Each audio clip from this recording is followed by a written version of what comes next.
The air, thick with the iron-red dust of the high desert, had turned cold. Clara pushed a strand of wet, dark hair from her face, her knuckles raw against her cheek. She was soaked clean through, her riding skirt a heavy, sodden weight against her legs. The rain had been relentless for the last 2 days, turning the dry ruts of the trail into a thick, clinging mud that finally claimed her wagon. The rear axle had split with a sound like a pistol shot, 5 miles outside of town. 5 miles she had walked, leading her mare, leaving everything she owned to the mercy of the elements. Now, as dusk bled the color from the sky, she stood in the main street of a town that felt more like a graveyard. It was called Purgatory, a name she'd spat at when she first heard it. Now, it felt fitting. False-fronted buildings leaned against each other, their paint peeling like sun-scorched skin. Half the windows were boarded over, the gold rush that birthed the town long since dried up and blown away. No one would help, she had asked. At the first cabin she passed, a woman with eyes like chips of ice had taken one look at her, whispered something to the child hiding behind her skirts, and shut the door. At the saloon, the men smoking on the porch had watched her pass, their gazes heavy and knowing. She could hear the whispers now, following her from the mercantile as she bought a small sack of oats for her mare, Rose. The coins felt slick and heavy in her palm. That's her, the one from down south, the one who killed her husband. Murderess, the word hit her in the back, sharp as a stone. She kept her spine straight, her shoulders square. She had learned to do that. She had learned to walk as if she wore armor, even when she felt hollowed out and trembling. Heard she got off 'cause she laid with the judge. Cursed is what she is, bringing that storm with her. Clara tied Rose's reins to the hitching post outside the livery, the only building that looked halfway solid. She ran a hand down the mare's shivering flank. I know, girl, she murmured, her voice rough with exhaustion. I know, we'll find shelter. She had just enough coin for a stall and a shared room at the bleak boarding house at the end of the street. It would have to be enough. Across the street, another rider entered town from the opposite direction. Boone had a different kind of weariness about him. It was less in his clothes, which were worn but clean, and more in his eyes. He'd been riding for weeks, pushing west, putting miles between himself and the memories of the war, the memories of smoke and screams, and the things he'd done in the name of justice, or maybe just revenge. He rode tall, his gaze sweeping the town with a practiced assessment. It was a hard-luck place, but it had a cattle ranch nearby, and cattle ranches always needed wranglers. He dismounted in front of the saloon, the only place with more than one horse tied outside. He needed work. He needed whiskey. He usually preferred to get them in that order. The saloon was dim, smelling of stale beer, wet wool, and something sour. A half-dozen men lined the bar. Boone ordered a drink, his voice low and steady. The bartender served him, wiping a hand on an apron that had seen better weeks. Looking for work, Boone said, letting the whiskey burn a clean line down his throat. The bartender grunted. Ain't much here.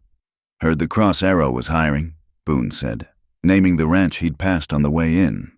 A man nursing a beer 2 stools down turned. He was broad, with a weathered face. You any good with a rope? Good enough, Boone said. Foreman for the Cross Arrow, the man said, holding out a hand. Jed Miller, we need another hand for the winter feed. It's hard work. Bunkhouse ain't much. I've slept in worse, Boone said, shaking the man's hand. His grip was firm. Name's Boone. All right, Boone, buy you a drink. You start tomorrow at sunup. As Jed turned to signal the bartender, Boone's gaze drifted past him. In the far corner of the room, sitting at a small, scarred table, was the woman. She was alone. She had a glass of water in front of her, untouched. Her dark hair was plastered to her head, and her face was pale with a weariness that went bone deep. But she wasn't hunched. She was sitting as straight as a rifle barrel, her hands folded in her lap. He watched as 2 men at a nearby table leaned their heads together, laughing. One of them said something, and the word murderous cut through the low rumble of the room. The woman, Clara, did not turn. She did not flinch. She simply stared at the wall above their heads, as if seeing something no one else could. Boone saw the tension in her jaw, the faint tremor in her hands. He had seen that kind of stillness before, in men about to break, or in men who had already been broken and put themselves back together with wire and rust. He looked away, back to his drink. It was not his business. He had learned, the hard way, to stay clear of other people's trouble. The low rumble of the sky, which had been threatening for an hour, finally broke. It was not a gentle rain. It was a sudden, violent tearing of the clouds. Thunder cracked overhead, a sound so loud it rattled the glasses on the bar. The wind howled, driving the rain in horizontal sheets that slammed against the saloon's windows. Men cursed, moving away from the leaking panes. Boone finished his whiskey, gave a nod to his new boss, and stepped outside. The street had vanished, replaced by a churning river of mud. The wind nearly tore his hat from his head. He pulled the brim low and ran, long-legged, for the cover of the livery stable. He ducked under the overhang of the roof, shaking the water from his coat. And then he saw her. She was already there, pressed back against the rough-hewn wall of the stable, trying to make herself small. Her horse, the mare, was pulling against its reins, eyes wide with terror as another crash of thunder echoed off the hills. "Easy, girl, easy," Clara was saying, her voice tight with strain. But the horse was too spooked to listen. It reared, pulling the reins from her grasp. Boone moved without thinking. He stepped forward, not toward the horse, but parallel to it, speaking in a low, calm monotone. "Whoa now, easy does it, just the sky making noise." The mare's ears twitched. It sidestepped, bumping Clara hard against the wall. She let out a small gasp. Boone kept his voice low, his movements slow. He didn't reach for the reins. He held his hand out, palm down. "You're all right. You're safe in here." He took another slow step. The mare snorted, its nostrils flared, but it held its ground. He kept talking, nonsense words about the rain and the hay, his voice a steady rumble beneath the roar of the storm. Finally. He was close enough. He stroked the horse's neck, his calloused hand moving in a long, sure pass from her ear to her shoulder. The mare visibly softened, her shivering easing. He picked up the trailing reins and handed them to Clara, their fingers brushing. Her hand was ice cold. "Thank you," she said. Her voice was brittle.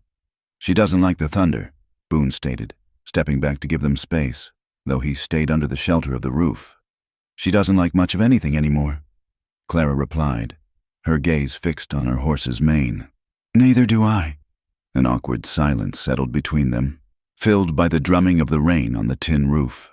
He was close enough to see the exhaustion etched around her eyes, the proud, stubborn set of her mouth. She was close enough to see the lines on his face, deeper than his age would suggest. And she saw the scar. It was a jagged, ugly thing, starting just below his left ear and disappearing beneath the collar of his wet shirt.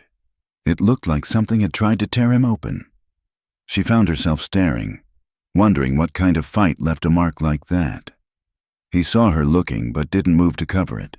He was used to the stares. "Town's not friendly," he observed. Not as a question. She gave a short, bitter laugh. "Is any town?" "Some are worse than others." He leaned a shoulder against a support beam, looking out at the deluge. "You new here?" "Passing through, or I was. My wagon's broke. An axle. 5 miles out, on the East Trail." She looked at him, surprised. "How did you know?" "Passed it on my way in. Looked fresh." "It is." She fell silent, stroking her horse's nose. The injustice of it all rose in her throat. The broken wagon, the whispers, the cold, and now this stranger who had seen her failure sitting on the side of the trail. Boone kept his own counsel. He didn't pry. He didn't ask her name, or where she was from, or why the whole town looked at her like she was poison. He had his own ghosts. He recognized a fellow haunt when he saw one. The storm intensified. The wind shifted, driving the rain deep under the overhang, soaking them anew. The ground, already saturated, became a slick, treacherous soup of mud. Clara shivered, pulling her thin shawl tighter. It was useless. I should get a room. She gathered the reins, preparing to make a run for the boarding house. She took one step, moving from the relative safety of the packed earth by the wall to the muddy churn of the entryway. Her boot, the sole worn smooth, found no purchase. It slid out from under her instantly. She fell backward with a sharp cry, not of fear but of pure, frustrated rage. Boone moved. He was faster than she could have imagined. He lunged forward, catching her before she could hit the ground. His left arm wrapped around her waist, his right hand grabbing her arm. He hauled her upright, pulling her flush against his chest. The world stopped. There was no sound but the rain and the sudden, ragged intake of their breath. He was solid, a wall of muscle and wet denim against her. She could feel the heat of him, even through their soaked clothes. Her hands were pressed against his chest, and she could feel the steady, strong beat of his heart beneath her palms. His arm was a steel band around her waist, holding her tight. She was surrounded by the scent of him. Wet wool, leather, horses, and something else, something uniquely his, something smoky and male. He looked down at her. Her head was tilted back, her eyes wide. Rain dripped from his hat onto her face, and she didn't blink. The darkness of the livery, coupled with the gray, fading light of the storm, threw his face into sharp relief. She saw the scar again, close enough to touch. She saw the lines at the corners of his eyes, and she saw the way he was looking at her, not with pity, not with the leering hunger she was used to, but with a raw, startling intensity. She had been judged, whispered about, and propositioned by men who thought her a widow, a killer, or a whore. She was so tired. The bitterness, the exhaustion, the raw ache of her solitude, it all boiled over. She pushed against his chest, her voice a low, trembling snarl. "Do you want me now?" It was a challenge, a dare, a question born of so much pain it was almost a plea. "Do you see what I am? Soaked, covered in mud, hated by everyone. Is this what you want?" Boone's gaze held hers. The rain lashed around them, a curtain of gray, sealing them in the small, dark space. His grip on her waist tightened almost imperceptibly. He saw her, really saw her. Not the murderess, not the pariah. He saw the fire in her eyes, the tremble in her lip, the unbreakable pride that was holding her together. He saw a woman who had been to hell and was still standing. His voice was low, rough, and absolutely steady. More than ever. The words hung in the air. Electric. He meant them. He did not mean he wanted to take her. He meant he saw her, in all her broken, furious, rain-soaked glory, and he was not turning away. Clara's breath hitched. She had expected him to recoil, or to laugh, or to make a crude offer. She had not expected this. She had not expected to be seen. For a long second, neither of them moved. The tension was a living thing. A wire pulled taut between them. He could feel the fine bones of her back through her wet dress. She could feel the coiled strength in his arms. Then, slowly, as if breaking a spell, Boone loosened his grip. He did not touch her anywhere else. He simply helped her to her feet, his hands moving to her elbows to steady her as she found her footing in the slick mud. His touch was respectful, firm, but respectful. He stepped back, putting a crucial foot of distance between them. Clara couldn't speak. She just stared at him, her heart hammering against her ribs. She was cold, but a strange, unfamiliar warmth was spreading through her chest. "You should get inside," Boone said, his voice quiet. "Before you catch your death." She nodded, her throat tight. She grabbed Rose's reins, her hands shaking now. "Yes." She turned and, without looking back, pulled her mare from the livery and ran through the deluge, her boots sinking deep into the mud as she crossed the street toward the faint, yellow light of the boarding house. Boone watched her go, a dark shape against the gray storm. He stood there for a long time, the rain dripping from his hat, long after she had disappeared inside. Then he turned and walked toward the bunkhouse at the far end of the Cross Arrows town stables, his own thoughts in turmoil. That night, neither of them slept in her small, cold room. Clara lay on a lumpy mattress, listening to the wind howl and the rain beat against the glass. The flimsy blanket did nothing to stop the shivering, but it wasn't just the cold. She kept seeing his face in the dark, his steady eyes. More than ever, the words echoed. She had built walls around herself so thick she thought no one could ever see over them. Then the old memories came, as they always did in the dark. A man's face, her husband's face, contorted in a drunken rage, the smell of whiskey, the splash of water as he held her under, the rain from their own storm, the one that had broken inside their fine house. She saw the glint of the oil lantern in her hand, the flash of impact.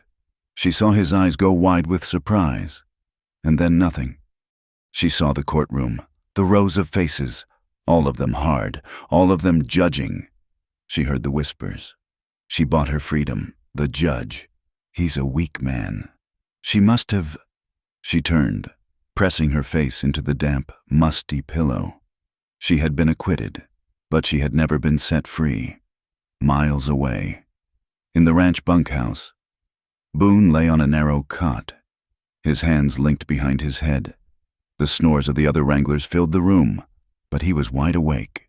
He was back in Georgia, the air thick with the smell of pine and gun smoke. He saw the plantation house, a white monument to arrogance. He saw the barn. He remembered the feel of the torch in his hand, the righteous fire that had consumed him. He'd done it to free them, the people locked in the root cellar, but the fire had spread too fast. He heard the screams, the horses, the men he'd been with, his comrades, yelling for him. He had run. He had left them to face the patrol that was riding in. He had saved himself, and he had been running ever in...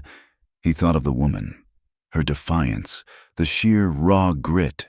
He thought of the way she had felt in his arms, slender and strong, like a willow branch that would bend but never break.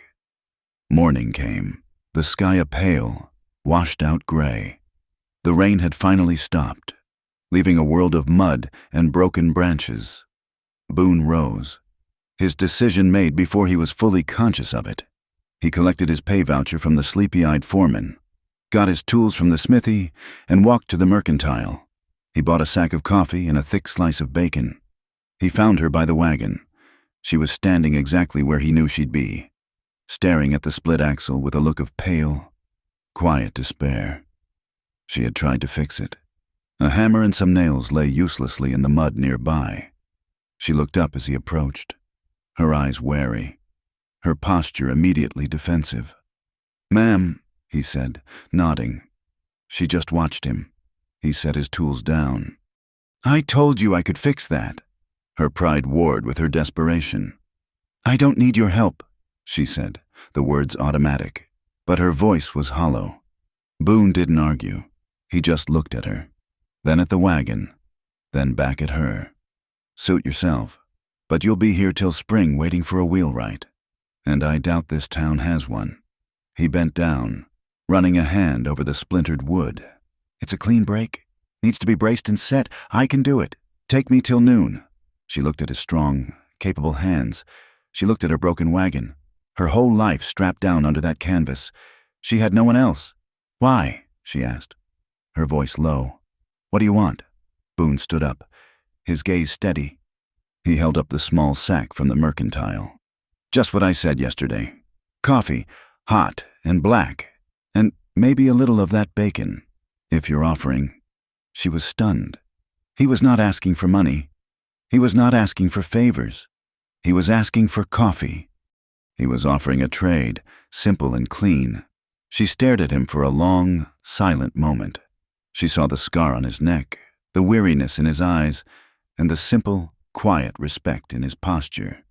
He was waiting for her answer, not pushing, not demanding. Finally, she gave a single sharp nod. "I have a cookpot," she said, her voice rough. "Fine. Fix it." He nodded. "Yes, ma'am." Clara turned and began gathering twigs for a fire, her back to him. Boone took off his coat, rolled up his sleeves, and got to work. The sound of Boone's hammer striking the oak brace was the only sound in the gray morning, a sharp, steady rhythm that cut through the damp air. Clara huddled over a small, smoky fire she had built near the wagon, feeding twigs into the flame. The coffee pot, balanced on two rocks, finally began to steam. The aroma, rich and dark, felt like a small rebellion against the misery of the last few days. Boone worked without pause. He had the focus of a craftsman, his movements economical and sure. He had salvaged a thick piece of oak from a derelict trough near the livery, and he was now fitting it to the splintered axle, reinforcing it with iron strips he'd scavenged. He was strong. She could see that, but it was a quiet strength, not the loud, bragging kind she was used to. He did not grunt or curse. He just worked. She poured the coffee into a tin cup, the last one she owned that wasn't packed, and walked over to him. He was bent at the waist, sighting down the line of the repaired axle. "Coffee," she said. He straightened up slowly. Wiping his hands on a rag, he took the cup from her, his calloused fingers brushing hers. His hand was warm, despite the chill. He drank, his eyes closing for a brief second as he savored the heat. "Good," he said, his voice rough. He looked at the wagon, then at her. "Where were you headed with this rig? Before this?" "North, about 10 miles. "There's nothing north of here but high country." "There's a valley," she said, pulling her thin shawl tighter. "I have a claim. A piece of land." Boone's eyebrows raised. He took another sip of coffee, his gaze assessing. "Homestead Act?" She nodded. 160 acres. "That's hard country to prove up," he said, not unkindly. "Especially alone." Her spine stiffened. She was tired of this, tired of men telling her what she could not do. "I'm aware of the difficulties." "Wasn't criticizing," Boone said, handing the cup back. "Just stating a fact. This valley, is it cleared?" "Some. There's a cabin." "A cabin," he repeated. He looked at her worn dress and the fine, aristocratic line of her jaw, so at odds with the mud on her boots. He looked at her hands, which were chapped and red but showed no sign of hard labor. He wondered what she was running from, to make her think she could survive a winter in the high desert alone. He had seen men, hard men, broken by less, but he didn't ask. He had his own ghosts, and they had taught him to respect the silence of others. "I'll have this axle braced and ready in an hour," he said, turning back to his work. "It'll hold, if you don't push it too hard." Clara watched him for a moment longer. He had not asked her name. He had not asked where she came from. He had not repeated the whispers he'd heard in the saloon. He simply fixed the wagon and drank the coffee. He was not like other men. He was gentle in his manner, yet she sensed something coiled tight inside him, something that burned hot and low, hidden just beneath the surface. It was in his eyes when he'd looked at her in the livery, and it was in his shoulders now as he worked. He was a man who knew violence, but he was choosing to be careful. It confused her, and it made her wary. By noon, the wagon was mended. Boone packed his tools, and Clara doused her fire. The townspeople watched as she loaded her meager supplies. They watched as Boone mounted his own horse, a lean-flanked bay. He did not ride away. He waited. Clara climbed onto the wagon seat, her mare already hitched. She looked at Boone, her expression unreadable. "I'm riding north," he said, as if it were the most natural thing in the world. "Same way you're headed." He was giving her a choice. He could ride with her, a silent protector through the wilderness, or he could ride on ahead. He was not forcing his company on her, but they both knew what lay between purgatory and her claim. She hated needing help, but she hated the thought of being alone out there even more. She gave a single, sharp nod. They left the town behind. The whispers faded, replaced by the creak of the wagon wheels and the sound of the wind sighing through the pines. Boone rode alongside, his rifle resting easy in the scabbard by his knee. He set a slow pace, favoring the mended axle, his eyes constantly scanning the ridges around them. The trail climbed, leaving the dusty flats and entering a landscape of sharp, granite hills and dense forest. The land was wild, beautiful, and utterly unforgiving. They passed a broken-down fence, the rails scattered like bones, a monument to some long-forgotten failure. The creek beds they crossed were all dry, the stones smooth and white. This was a land of thirst and hardship. Boone dismounted once, walking ahead where the trail narrowed. He knelt by the path, studying the ground. Clara pulled the wagon to a halt. "What is it?" "Wolf," he said, pointing. The track was huge, pressed deep into the mud. "A big one, traveling alone." Clara looked at the print. A perfect, predatory signature. "Like us," she said, before she could stop herself. Boone looked up at her, his expression unreadable. He stood, wiping the mud from his hand. "Let's keep moving. We should make your valley by dusk." They rode on, the silence stretching between them. It was not an unkind silence. It was a shared quiet, a mutual respect for the vast, empty country around them. Clara found herself relaxing for the first time in months. She was still afraid, but the fear was different. It was a fear of the land, of the coming winter, not of the man riding beside her. She saw him as a man of contradictions. He was quiet, but his presence was solid as a rock. He was gentle, helping her down from the wagon at a steep crossing. But she had seen the coiled tension in his body. He was a puzzle, and for reasons she could not name, she trusted him more than any man she had met since her life had fallen apart. They reached the valley as the sun was bleeding red and gold behind the western peaks. It was a shallow bowl of land, dotted with juniper and pine, sheltered on three sides by high granite walls, and in the center, looking small and fragile against the immensity of the landscape, was the cabin. It was rough. It was little more than a box, built of logs that were poorly chinked with mud and grass. The roof was a patchwork of sod and thin planks. A stone chimney, surprisingly well built, rose from one end, but it was standing. It was hers. "It's home," she whispered, pulling the wagon to a stop. Boone dismounted, his gaze critical. He walked the perimeter of the small structure. He pushed on the walls. He looked at the roof, his jaw tightening. He kicked at the small, pathetic pile of firewood stacked near the door. It was barely enough for 2 nights. He turned to her as she climbed down from the wagon, her legs stiff. "This is what you have," he said. It was not a question. "Yes, ma'am," he said, his voice flat. "You will freeze to death before the first real snow. That roof is paper thin, the chinking is falling out of the walls, and you have no wood." Clara's face hardened. "I'll manage. I'll cut more wood. I'll patch the walls." "With what?" he asked. "That axe in your wagon? This isn't cutting twigs. This is felling pine. You need 10 cords to survive a winter in this valley. This valley traps the snow. It'll be 10 feet deep before Christmas. Maybe more." Tears of frustration and exhaustion burned in her eyes, but she refused to let them fall. "Then I will freeze." Boone looked at her, at the fierce, desperate pride in her eyes. He saw the tremble in her lip, the defiant tilt of her chin. He let out a slow breath, the cold air pluming in front of his face. "I need a place to winter," he said, his voice quiet. "My pay at the Cross Arrow won't buy much in a town that's half dead, and I don't like towns." Clara watched him, suspicious. "What are you saying?" "I'm saying I'll make you a bargain. I'll fix your roof. I'll re-chink these walls so they'll hold heat, and I will cut you enough wood to last until April. Enough for that hearth to burn every day and every night."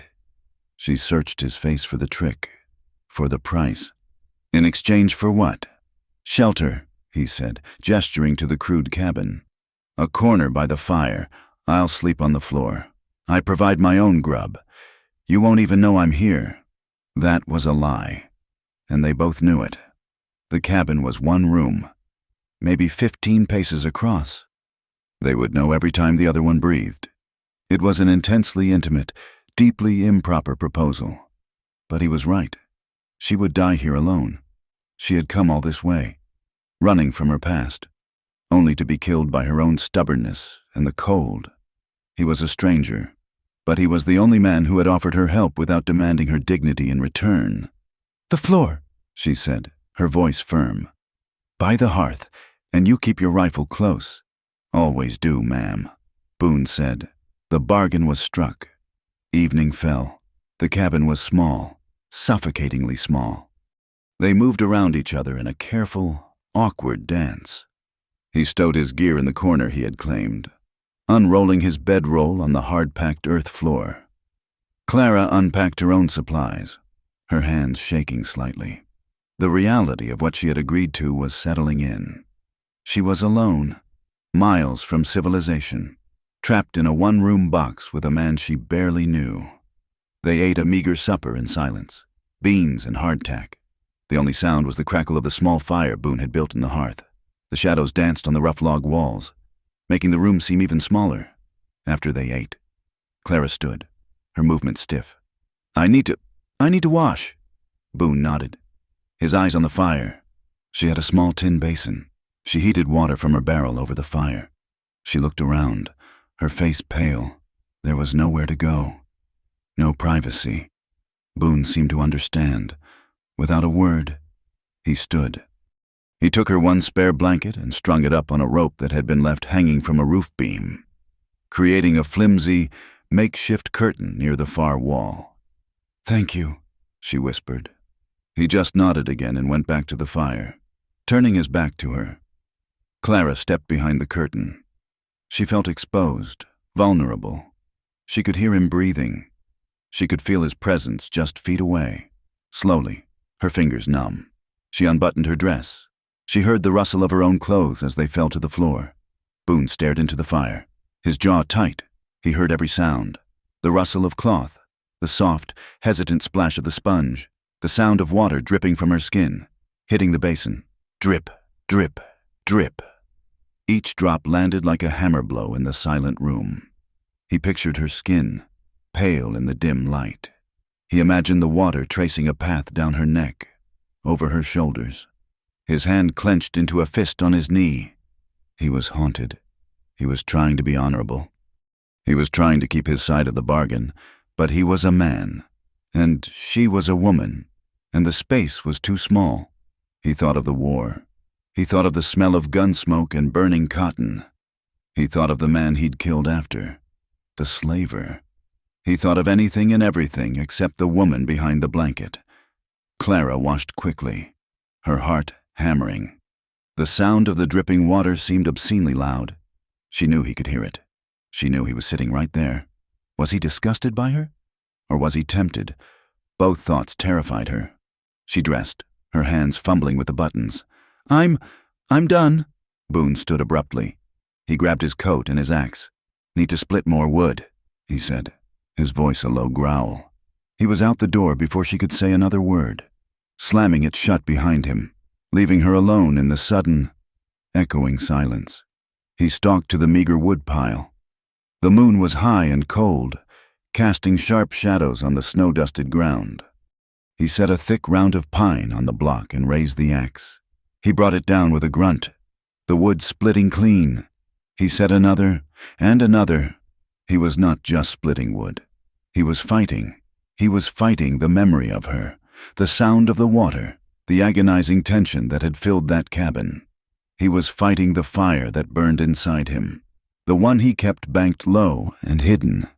The thwack of the axe echoed off the valley walls, a desperate rhythm in the cold. Still night, from the cabin's single, grimy window. Clara watched him. She saw the power in his shoulders, the controlled violence of his movements. He was a man capable of great force, a man who had run from something, just as she had. Yet he had been gentle with her.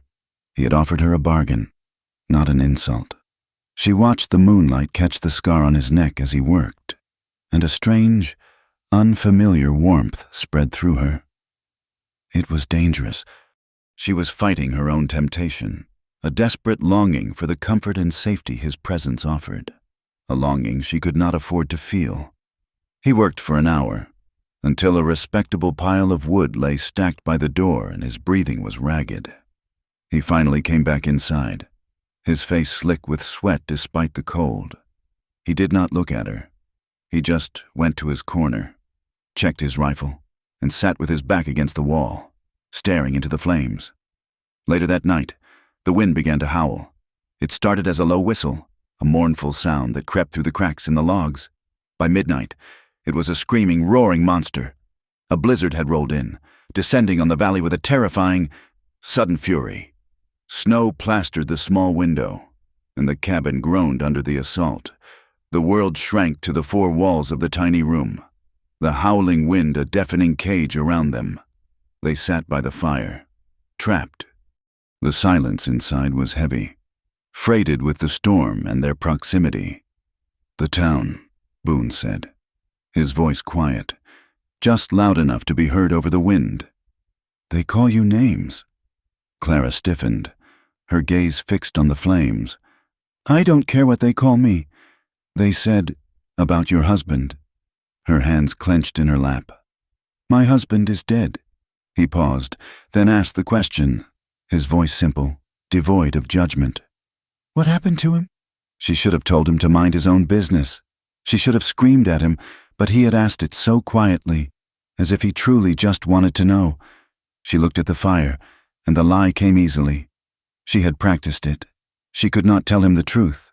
He was a stranger, and if he knew, he might look at her with the same disgust as everyone else.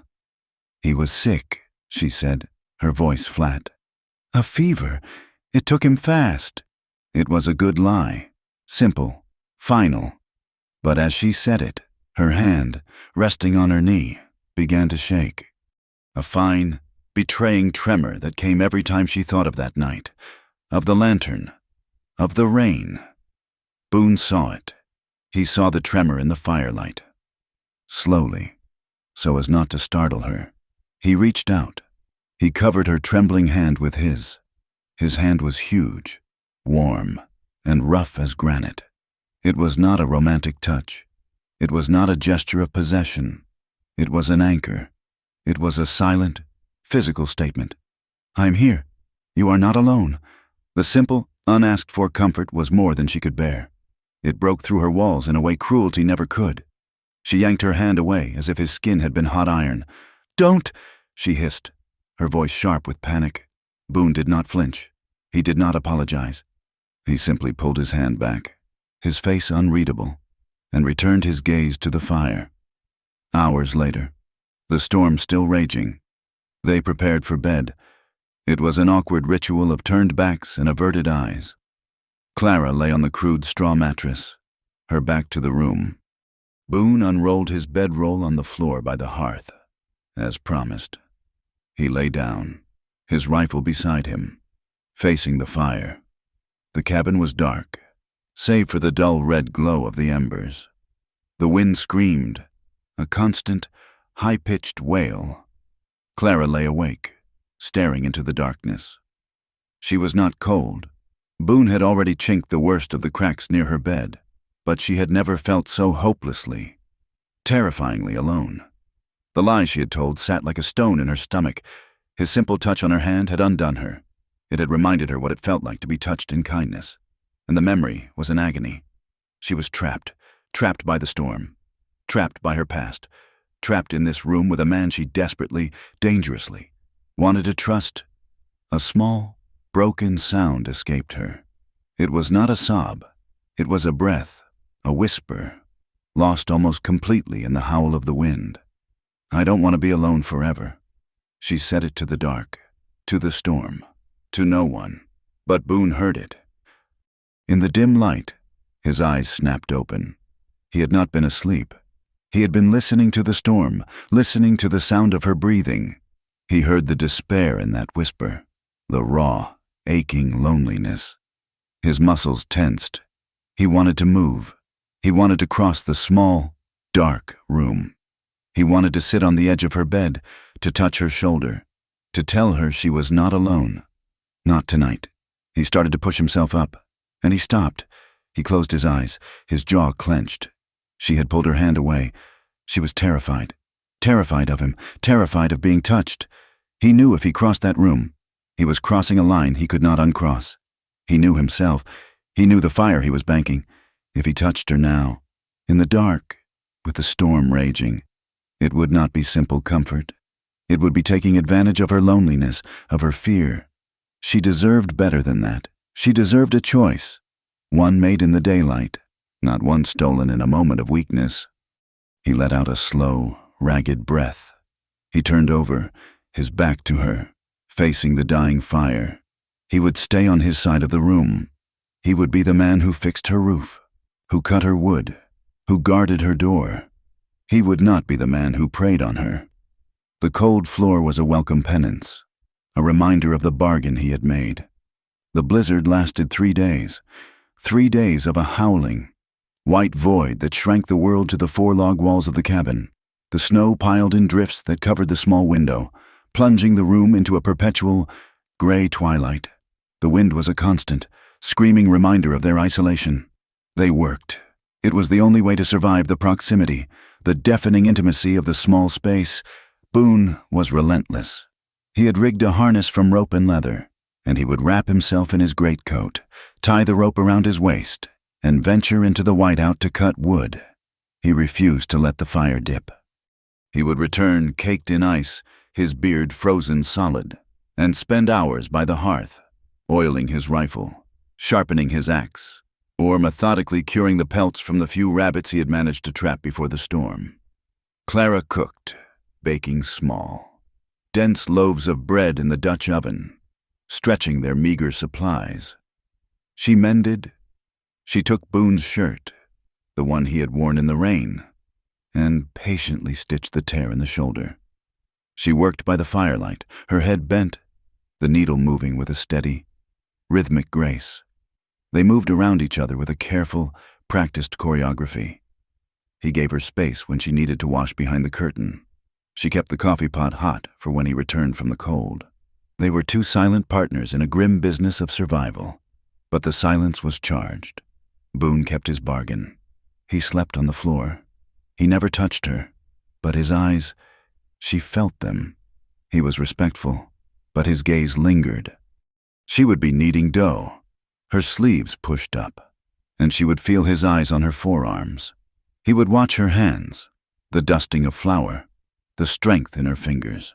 She would feel a flush rise up her neck, but she would not stop. She would not look at him. He would be watching her in the firelight as she read the one book she owned, her face soft and unguarded in the dim glow. He would watch the line of her throat when she tilted her head. He was a man holding his breath, and she was a woman acutely aware of the air he was holding. On the 4th day, the storm broke. The silence that descended was almost as shocking as the wind had been. The world outside was a brilliant, blinding white. That night, the work was done. The cabin was warm. The wood was stacked high. The tension, with nowhere left to go, finally snapped. Clara was staring into the fire. Boone was cleaning his rifle. The click-click of the oiled metal the only sound. "You are not like them," she said, her voice quiet. Boone stopped his work. He looked at her. "Like who?" "The men in that town, the men I knew before. You are quiet, but you are not." "Not what?" She struggled for the word. "You are not easy. You are like this land. You hold things back." Boone set the rifle down. He looked into the flames. "So do you, Clara." It was the first time he had used her name. It sounded strange, solid, in the small room. She let the silence sit for a moment. "I was not meant for this life," she said, her voice a low murmur. "I grew up in a house with glass windows. We had a piano. I wore dresses made of silk. I was taught to arrange flowers and to pour tea. I was taught to be pleasant." Boone watched her, his expression unreadable. "My father lost his money," she continued, her voice hardening, the memory sharpening her tone. "I was a commodity. I was married off to a man twice my age, a wealthy man, a cruel man." She stopped, her hands clenching in her lap. She was treading close to the lie she had told him. He liked to collect things, beautiful things, paintings, horses, me. He did not like it when his collections had opinions. He did not like it when they said no. She took a shaky breath, the firelight catching the glint of sudden, hot tears in her eyes. Everything changed when I resisted, when I stopped being pleasant, when I learned to be something other than what he wanted. She did not speak of the end. She did not speak of the rain or the lantern, but she had given him a piece of her truth. Boone was quiet for a long time. He picked up his rifle, but he did not work on it. He just held it, his knuckles white. "The war," he said, his voice a low rumble. "It didn't end for me in '65. It just changed shape. I stayed south. I saw things that peace was supposed to fix, but didn't." He turned his gaze to her, his eyes dark, haunted. "I was in Alabama. I found a farm. The owner, he was a man who enjoyed his work. He had kept 2 children in a root cellar, kept them like animals. The war had been over for a year." Clara watched him, her breath catching. "He bragged about it," Boone said, his voice flat, devoid of emotion, which was more terrifying than rage. "He laughed. He said some things were his right. By God." Boone looked down at his own hands. "So I burned his barn, and when he ran out, I shot him. I did not shoot him fast, and I let the children out, and I rode west." He looked back at her. "I have been running ever since. There is a price on my head back there. Not for killing him. No one cared about that. But for the barn. For the property." A heavy shared understanding settled in the room. They were both fugitives. She was running from a lie that the world believed was a crime. He was running from a crime that he believed was justice. "Justice," Clara said, the word tasting like ash. "That is a word for men in clean suits, in warm courtrooms. It is not for people like us." "No," Boone said. "For people like us, there is just what we do, and what we can live with." He had matched her truth. He had seen her vulnerability and offered his own. The air in the cabin shifted. The tension did not disappear, but it changed. It was no longer a wire pulled taut between 2 strangers. It was a current flowing between 2 equals. A week passed. The snow began to melt, and the valley re-emerged, clean and wet. They worked outside, their tasks separate but parallel. Boone repaired the roof, his hammer a steady echo off the cliffs. Clara cleared a small patch of ground for a garden, her hands sinking into the cold, rich earth. They talked, not of their pasts, but of the present, of the way the hawk hunted in the afternoon, of the taste of pine nuts. Simple things. One night, they were sitting outside, the air cold but clear, the sky a breathtaking spray of stars. The fire snapped. A sound broke the quiet, a heavy crack of a branch in the woods, just beyond the line of firelight. Boone was on his feet in an instant, his rifle in his hand. He had moved so fast, she had not even seen him stand. "Inside," he said, his voice low and urgent. Clara did not argue. She scrambled into the cabin, her heart hammering. "Stay away from the door," he commanded. She heard another sound, a low, heavy woof, a scrape of claws on stone. "Boone," she whispered, her voice tight with terror. "It's all right," he called, his voice steady. "Just a visitor." A shadow moved at the edge of the light. It was huge, a black bear, drawn by the smell of their supper, or perhaps just by curiosity.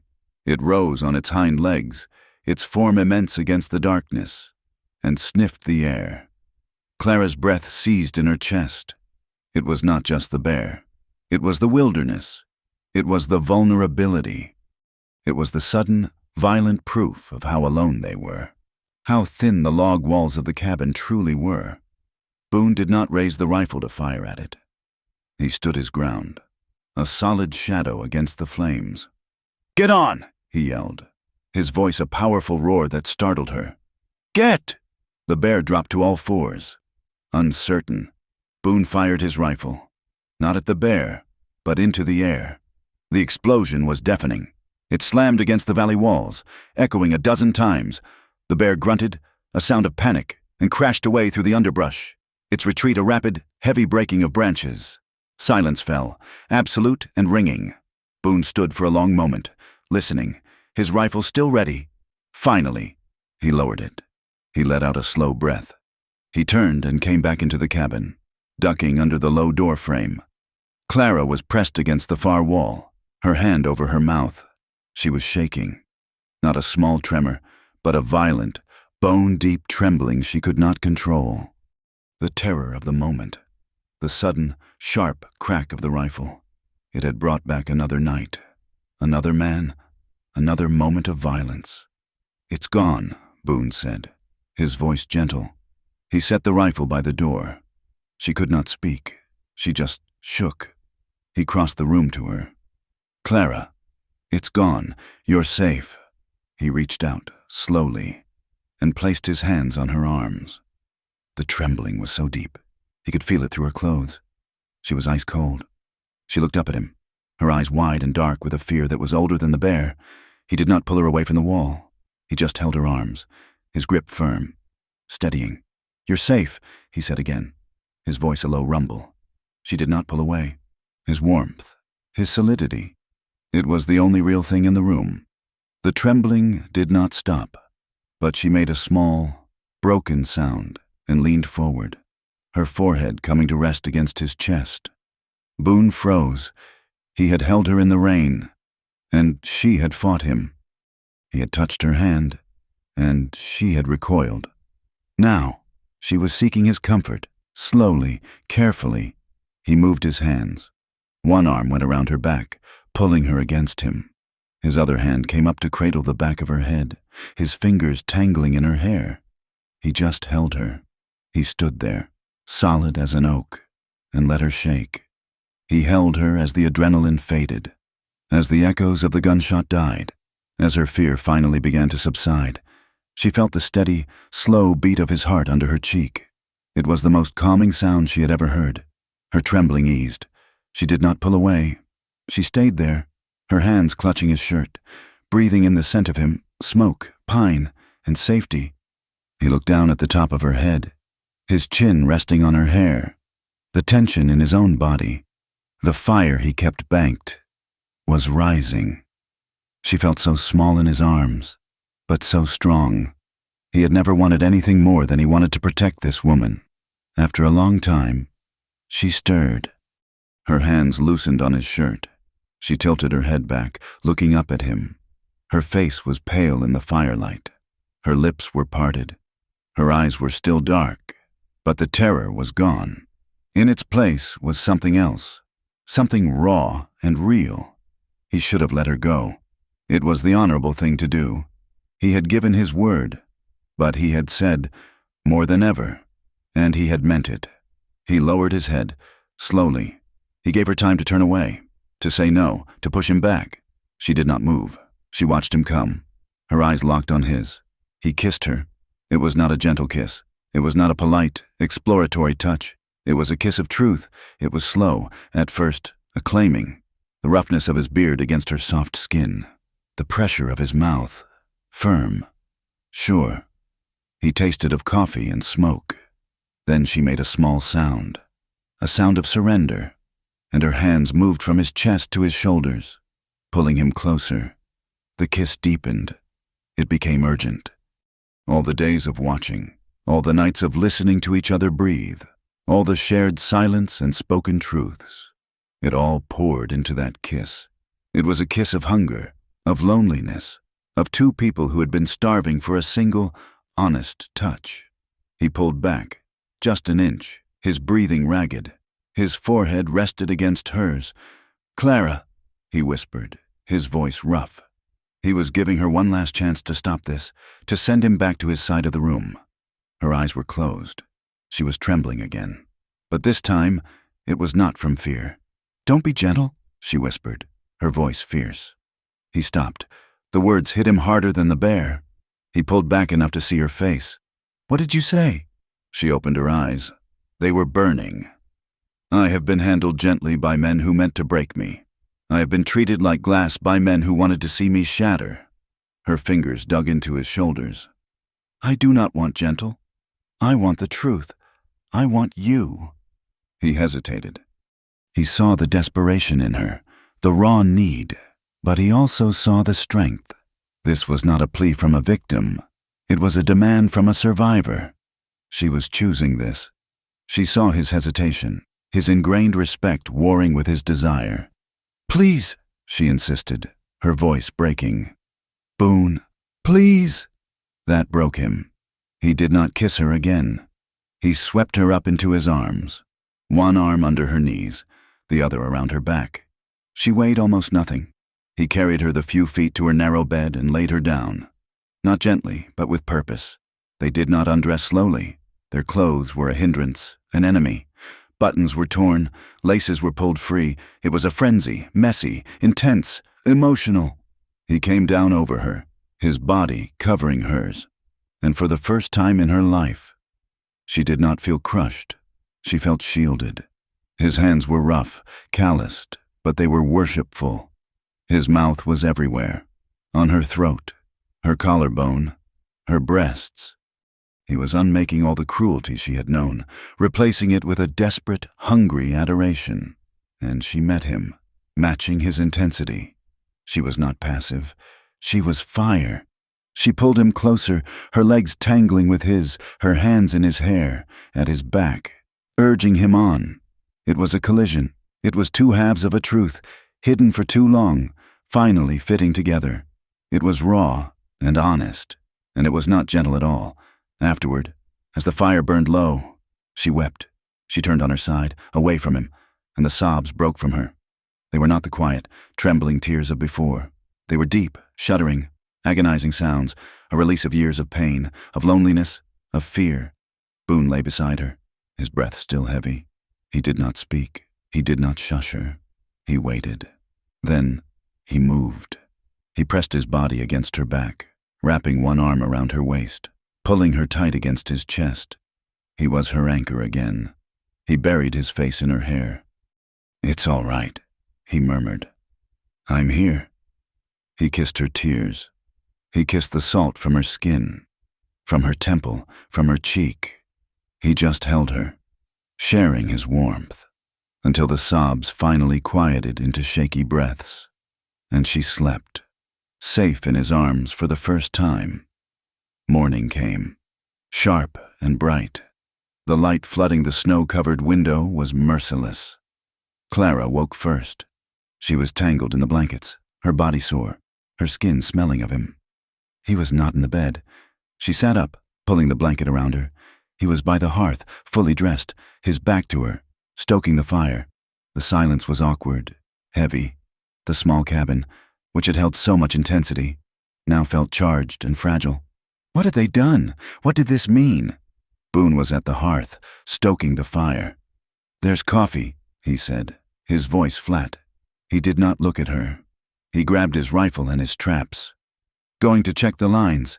Down by the river." He was out the door before she could say a word. Clara watched him go, a cold dread pooling in her stomach.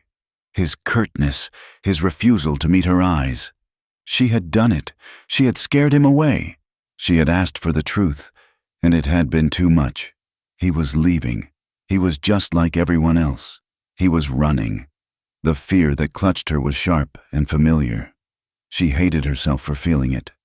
Boone strode through the snow, his movements fast and angry. He was not angry at her. He was angry at himself. He had broken his own code. He had taken her in her moment of terror. No, a voice inside him argued. She asked, she chose, but it was too much, too fast. He needed air. He needed the cold, sharp wind to clear his head. He reached the river. It was half frozen, a dark ribbon of water moving sluggishly between banks of ice. He checked his traps. One held a rabbit, frozen solid. He was resetting the snare when he saw it. On the far bank, footprints, not his, not hers. He crossed the river, leaping from rock to icy rock, his rifle ready. The tracks were fresh, maybe from that morning. 3 horses. The men had stopped. He found the remains of their fire, the ashes still faintly warm. He found a spent cartridge, .44 caliber, and he saw where they had been watching. They had a clear view of the valley, of the cabin, bandits, or rustlers. His anger vanished, replaced by a cold, sharp focus. This was not his trouble, from his past. This was new trouble. This was her trouble. He ran back to the cabin, the rabbit forgotten.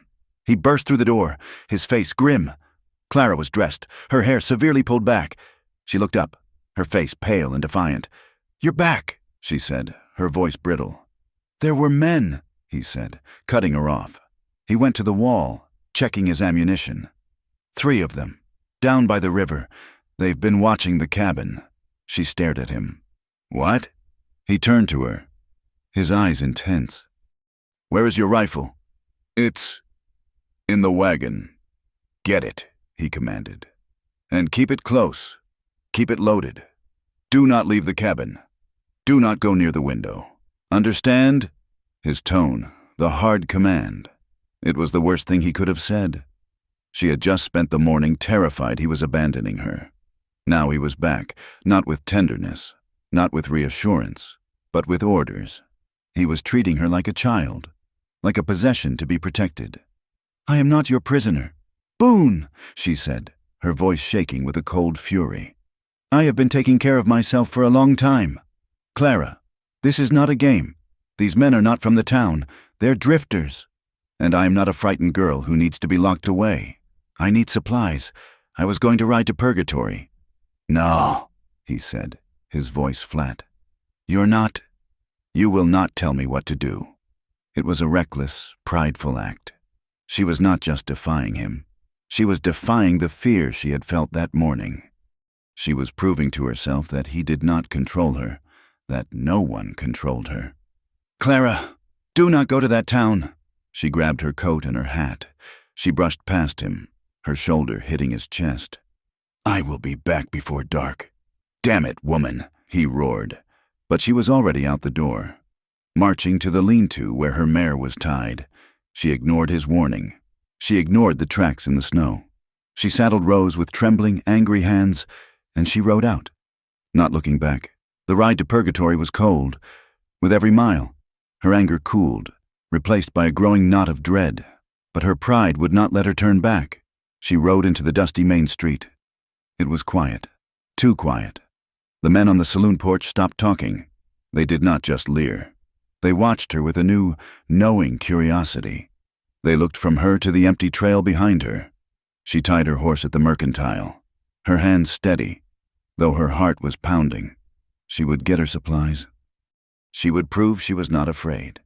As she passed the saloon, she saw it, scrawled across the bat-wing doors. In thick, yellow filth were 2 words, murdering whore. Clara stopped. The world went silent. The men on the porch watched, their faces smug. She felt the blood drain from her face. Before, they had called her a murderess. Now, they had added a new name. They knew. They assumed Boone was just another man she had bought, or bedded. She heard the scrape of a boot behind her. Ma'am, it was the sheriff, Sheriff Tate. He was a thick man, his face weathered, his eyes holding no sympathy.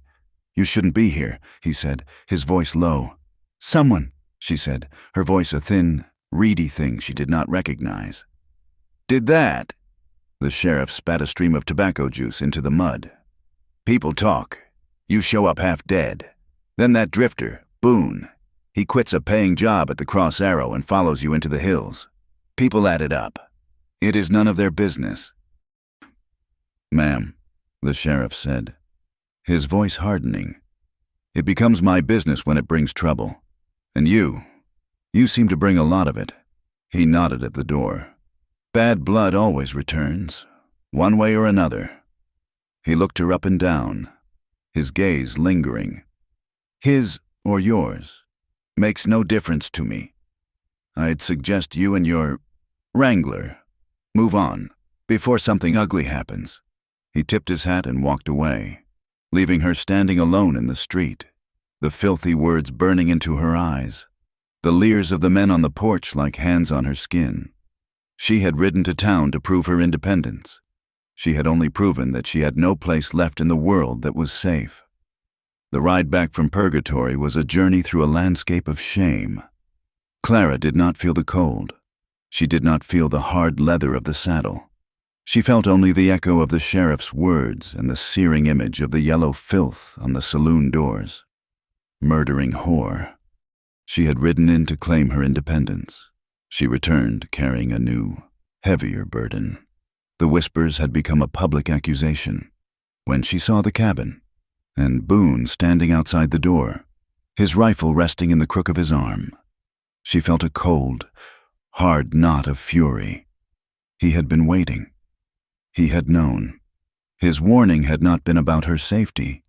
It had been about his trouble, his secrets. He strode toward her as she dismounted, his face a mask of anger and relief. "I told you not to go," he said, his voice a low growl. "I told you there was trouble." Clara slapped the reins of her mare against her leg. "Your trouble or mine?" She looked up at him, her eyes dry and burning. They know you are here. They wrote it on the saloon door. They called me a whore." Boone's face went rigid. The anger drained away, replaced by a cold, quiet dread. He had thought to protect her, but he had only succeeded in staining her. "They think I am your whore," she spat, the word tasting vile. "Is that what you thought this morning? Was that why you could not look at me? Was I just another convenience, like your bedroll?" "Clara, no," he said, his voice rough. "That's not—" "What is it, then?" she demanded, her voice rising, echoing in the quiet valley. "You hide, you run, you keep secrets. And now you want to lock me in here with you? I am not a stray dog you found. Boone, I am not another one of your ghosts."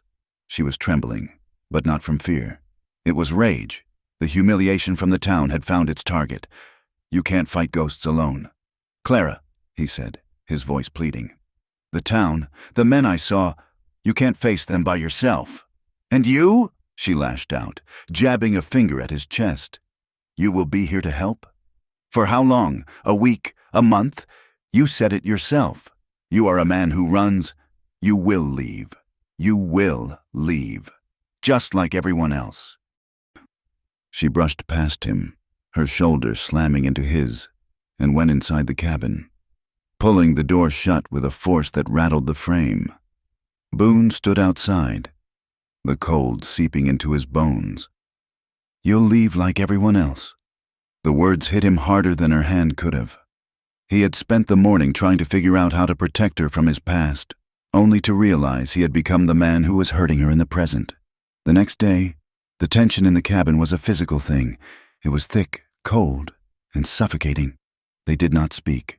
They moved around each other, two planets locked in a hostile orbit. He chopped wood. She scrubbed the floor. Every sound, the thwack of his axe, the scrape of her brush, was an accusation. He was outside, reinforcing the small corral, when the rider appeared. He came from the north, a single man on a tired-looking gray horse.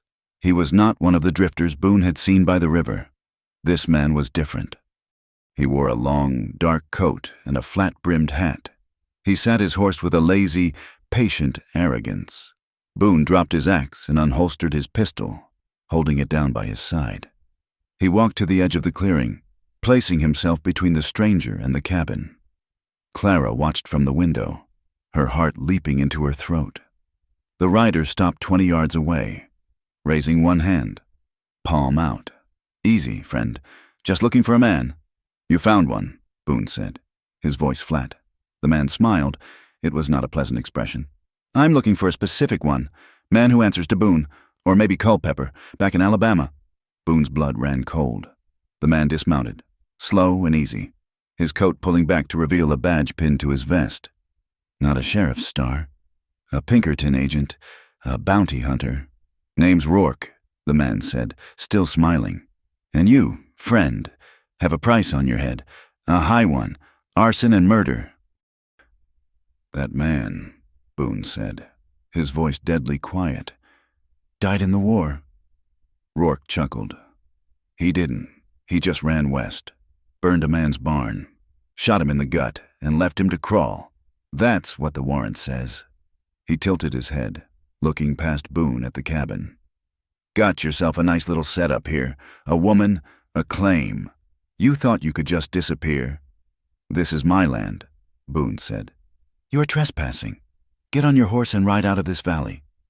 Rourke looked at Boone's hand, resting on the grip of his pistol. "You're fast, I hear, but I'm not stupid. I'm just here to deliver the news. I know where you are. The warrant is in purgatory. I'm going to go back, have a drink, and wire my office. I figure I'll come back with some help. Maybe the sheriff, maybe a few deputies." He glanced at the cabin again. "Or maybe I'll just tell those drifters I saw downriver who's hiding up here. Maybe split the bounty."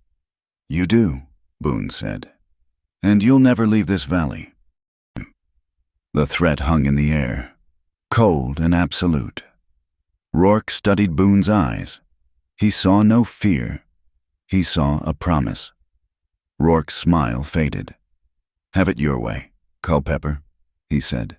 He mounted his horse. "But I'll be back. Justice always comes." He turned his horse and rode away at a leisurely walk. Boone watched him until he was out of sight. He stood there for a full minute, his hands shaking, not from fear, but from a rage so profound it made him dizzy. He had brought a man like Rourke to her door. He turned and went back inside. Clara was standing by the hearth, her face white. "Who was that?" Boone holstered his pistol.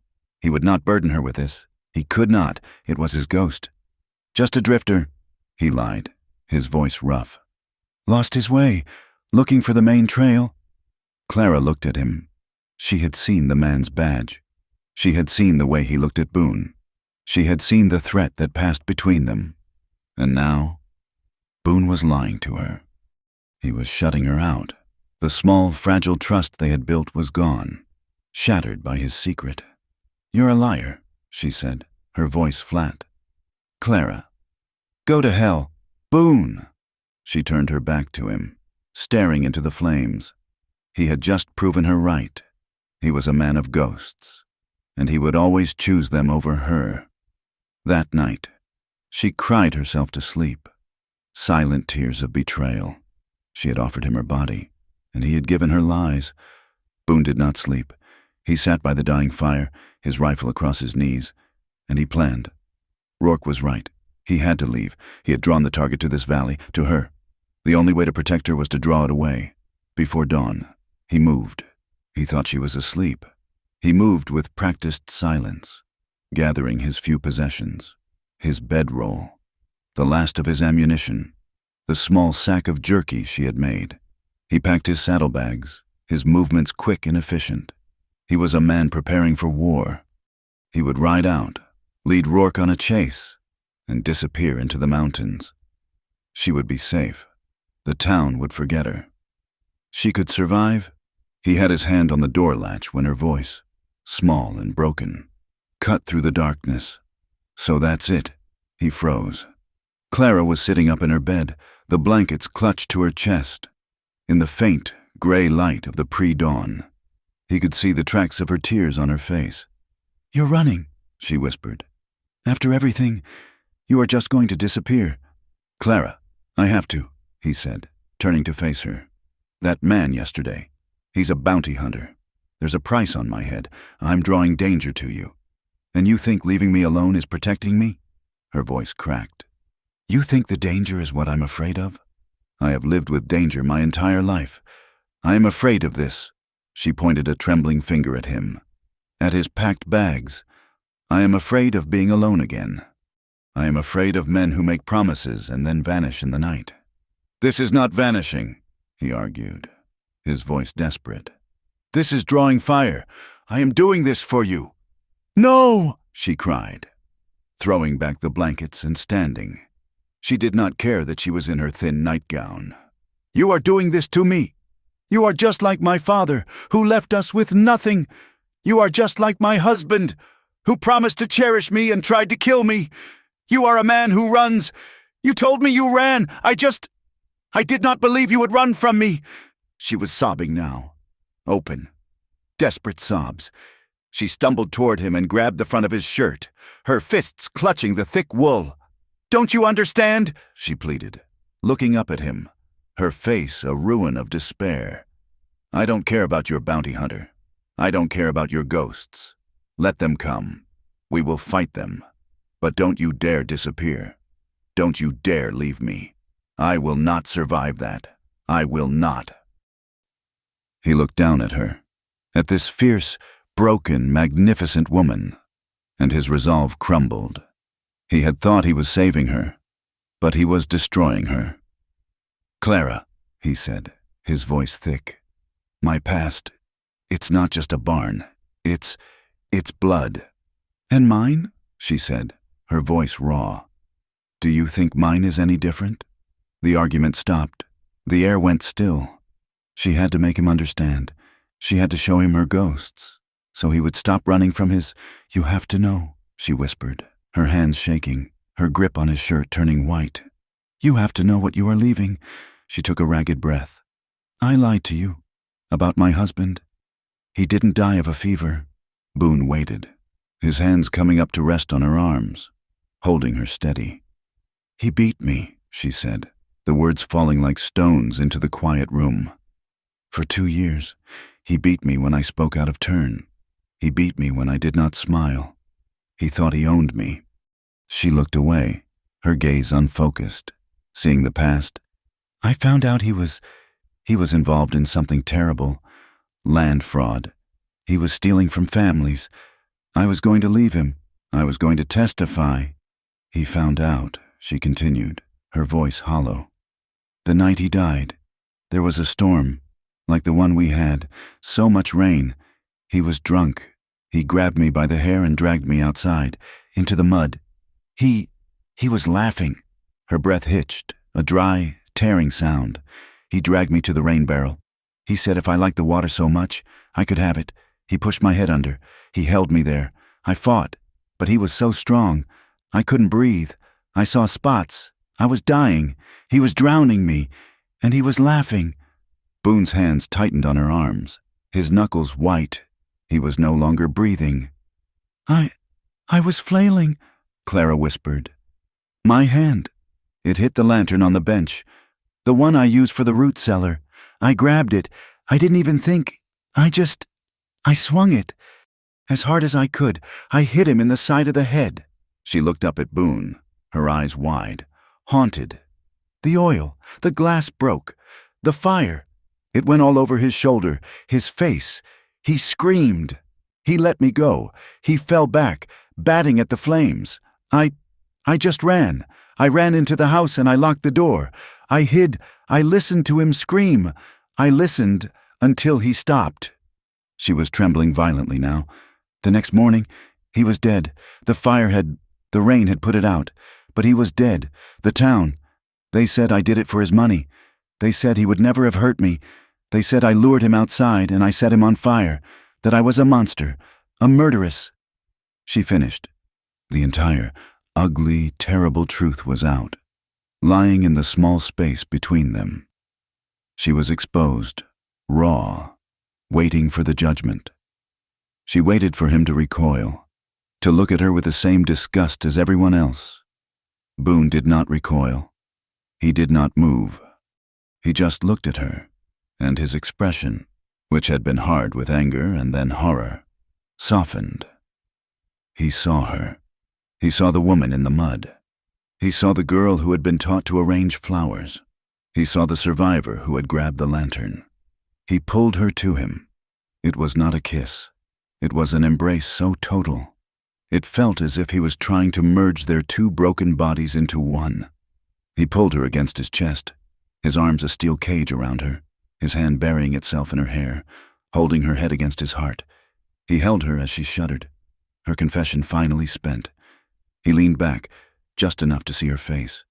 He cupped her jaw in his rough, calloused hand, his thumb wiping away the tears that streamed down her cheek. His voice was low, and it was thick with an emotion she had never heard from him. It was reverence. "You didn't kill him, Clara," he said softly. "You survived him." The words, they were an absolution. They were the truth she had been waiting a lifetime to hear. She let out a breath she felt she had been holding for 2 years. He kissed her. It was not the desperate, hungry kiss from before the storm. It was not the fast, angry kiss of the rain. This was slow. It was tender. It was a promise. His mouth moved over hers with a reverence, a slowness, that was more profound than any passion. It was a kiss that said, "I see you. I know you. I am not running." She kissed him back, her hands unclenching from his shirt, her arms sliding up around his neck. It was a kiss of healing. It was a kiss that mended the broken pieces. when they finally broke apart. The gray light of dawn had filled the cabin. The argument, the packed bags, the bounty hunter. It all seemed distant. "I'm not leaving," Boone said. "I am not leaving you." The fragile peace lasted less than an hour. Boone was outside, unpacking his saddlebags. When the riders came, it was not Rourke. It was a posse. 4 men, led by Jed Miller, the foreman from the Cross Arrow. Boone met them, his hand near his gun, his shoulders tense. "Boone," Jed said, his face grim. He didn't waste time on pleasantries. "Rustlers. Hit us last night. Took 50 head, maybe more. Drove them hard. Heading for the canyons." Boone's jaw tightened. This was the worst possible time. "We lost the trail in the river," Jed continued. "You're the best tracker I ever saw. I need your eyes, and I need your gun. I'm paying double wages." Clara had come to the door, her coat pulled tight around her. She heard the words, and panic, cold and sharp, seized her. She had just gotten him back. She had just told him her deepest secret. And now the world was here, demanding he leave. Boone looked at Jed. He looked at the hard-faced men with him. Then he looked back at Clara. He saw the terror in her eyes. "Jed, I can't," Boone said. Jed's eyes narrowed. "What do you mean, you can't? This is payroll work." "I hired you. A man doesn't walk away from a fight." Boone was trapped. If he refused, he was a coward. In this country, a coward was worse than a killer. A coward was a man who couldn't be trusted. It would paint a new, bigger target on his back. And on Clara's, Rourke, the sheriff. They would all see him as weak, as prey. "No," Clara said, her voice small, stepping out onto the porch. "He can't go. Please." She was begging. She, who never begged. She was begging a hard-bitten foreman to spare her the one thing she had left. She had had too much taken from her. Her home, her name, her safety. She would not let them take him. Boone looked at her, his heart breaking. He saw her desperation, but he also saw the cold, judging eyes of the posse. He had to choose. He walked to her. He took her arm, pulling her back into the cabin, away from their stares. "Clara, I have to go," he said, his voice low and urgent. "No," she pleaded, clutching his coat. "You promised. You said you wouldn't run." "This isn't running," he said, holding her face between his hands. "This is work. It's a job. If I don't go, they will brand me a coward. They will run us out of this valley before the snow melts. Rourke, the sheriff. They will have all the excuse they need. This is the only way I can protect you. I don't need protecting. I need you." "I will come back," he said, his voice fierce, his eyes locked on hers. "This is not me disappearing. This is me earning my place here. With you, I promise you. Clara, I will come back." She searched his eyes, her own filled with a terrible, familiar dread. She saw his resolve. He had made his choice. She stepped back, her hands falling from his coat. Her face went cold, the mask of the survivor sliding back into place. Boone's heart ached. He wanted to kiss her, to hold her, but Jed was waiting. He grabbed his rifle, his ammunition, and his coat. He paused at the door. "Lock this. Bar it. Do not open it for anyone but me. Fire the rifle if you see Rourke. I'll hear it." She just nodded, her eyes fixed on the floor. He left. He mounted his horse and did not look back. He rode out of the valley with Jed Miller's posse, the sound of the horse's hooves fading, leaving Clara utterly, terrifyingly alone. The trail was a cold scar through a desolate country. Boone rode with his head down, his eyes scanning the earth, reading a story in the mud and stone that the other men could not. The rustlers had pushed the cattle hard, driving them into the labyrinth of canyons that had once been Comanche hunting grounds. The land was all sheer rock walls, dry gulches, and shifting shadows. It was a place that held its breath. Jed Miller rode beside him, his respect for Boone's skill growing with every mile. The other 3 men, hired hands from the ranch, were a different story. They rode behind, their voices a low, suspicious rumble.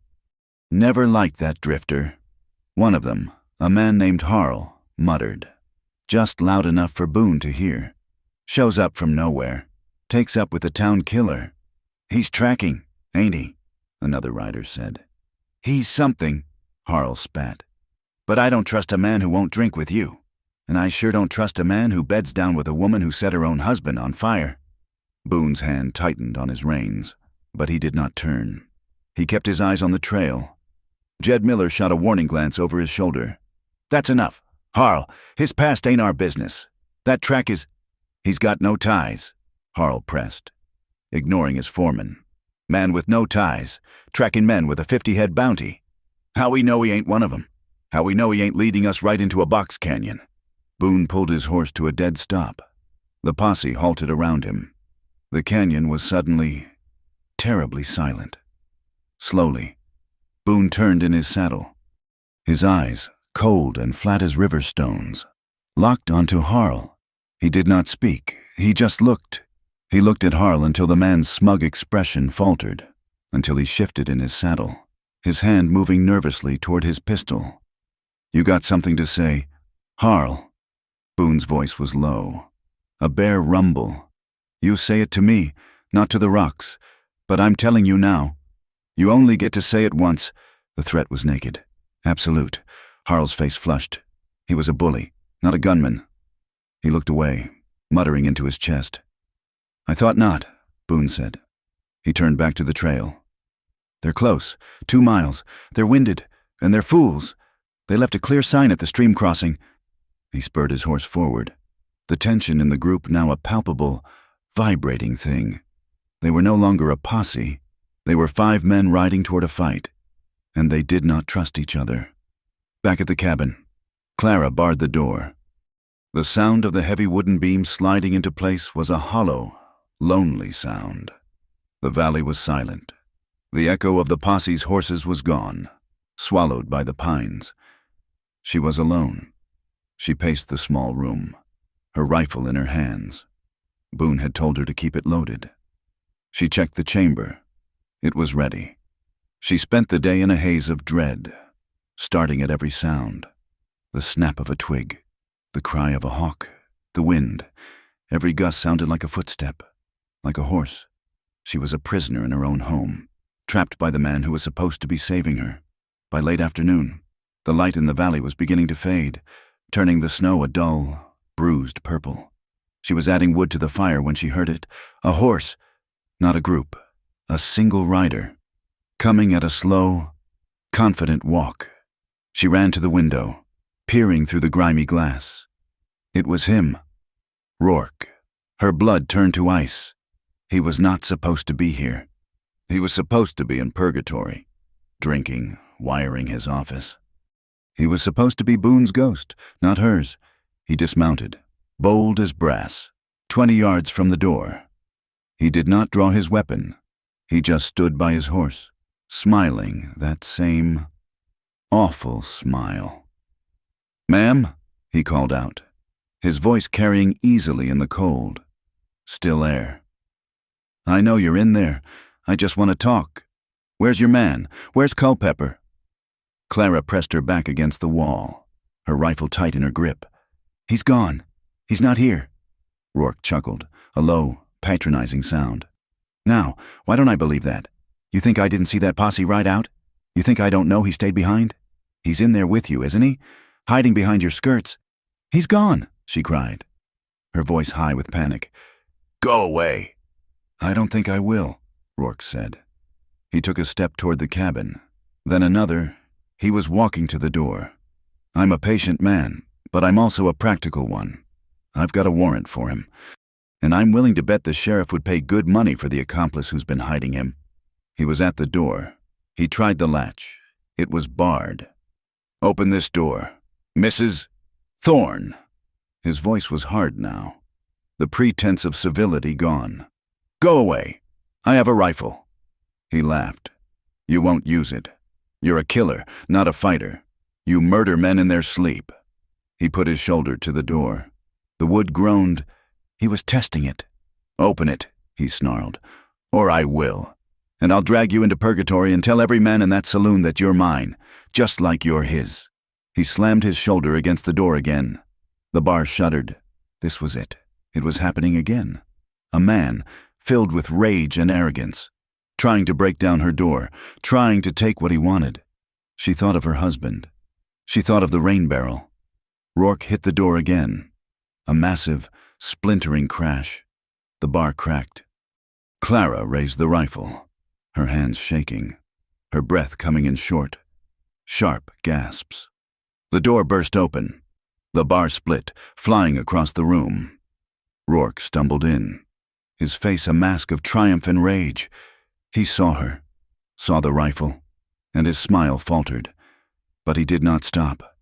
He lunged for her. "You bitch!" he snarled. "I'll—" She fired. The explosion in the small cabin was deafening, a physical blow that threw her backward against the wall. Rourke screamed. It was not a yell of rage. It was a high, thin sound of pure agony. He collapsed, clutching his leg. A dark, blossoming stain was spreading across his thigh. The triumph on his face was gone, replaced by a gray mask of shock and pain. He looked at the blood, then at her, his eyes wide with disbelief. Clara stood, deafened, the rifle smoking in her hands, her body rigid with terror. Rourke dragged himself backward, leaving a thick, wet smear of blood on the floor. He clawed his way out the broken door. "You shot me," he whimpered, his arrogance shattered. "You crazy bitch! You shot me!" He pulled himself onto his horse, his face contorted. He looked at her one last time, his eyes filled with a new, different kind of hatred. Then he kicked the horse, and it bolted, disappearing into the dusk. Clara stood there for a full minute, the smell of gunpowder stinging her nose. The silence that rushed in was absolute. Then the shaking started. She dropped the rifle, and it clattered to the floor. She had shot a man, a bounty hunter, an agent. She had to get help. She had to tell someone. She couldn't wait for Boone. He was in a gunfight of his own. She had to go to the sheriff. She had to tell him the truth. He had to believe her. She didn't even grab her coat. She ran from the cabin, her hands slick with a sweat she hadn't realized was there. She scrambled onto her mare, her fingers fumbling with the reins. She rode hard, recklessly, out of the valley, her terror a cold, sharp spur.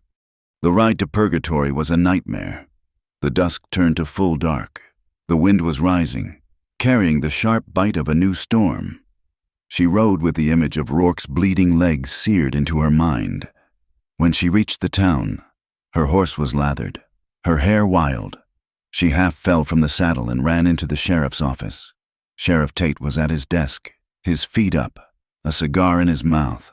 He looked up as she burst in, his expression one of weary annoyance.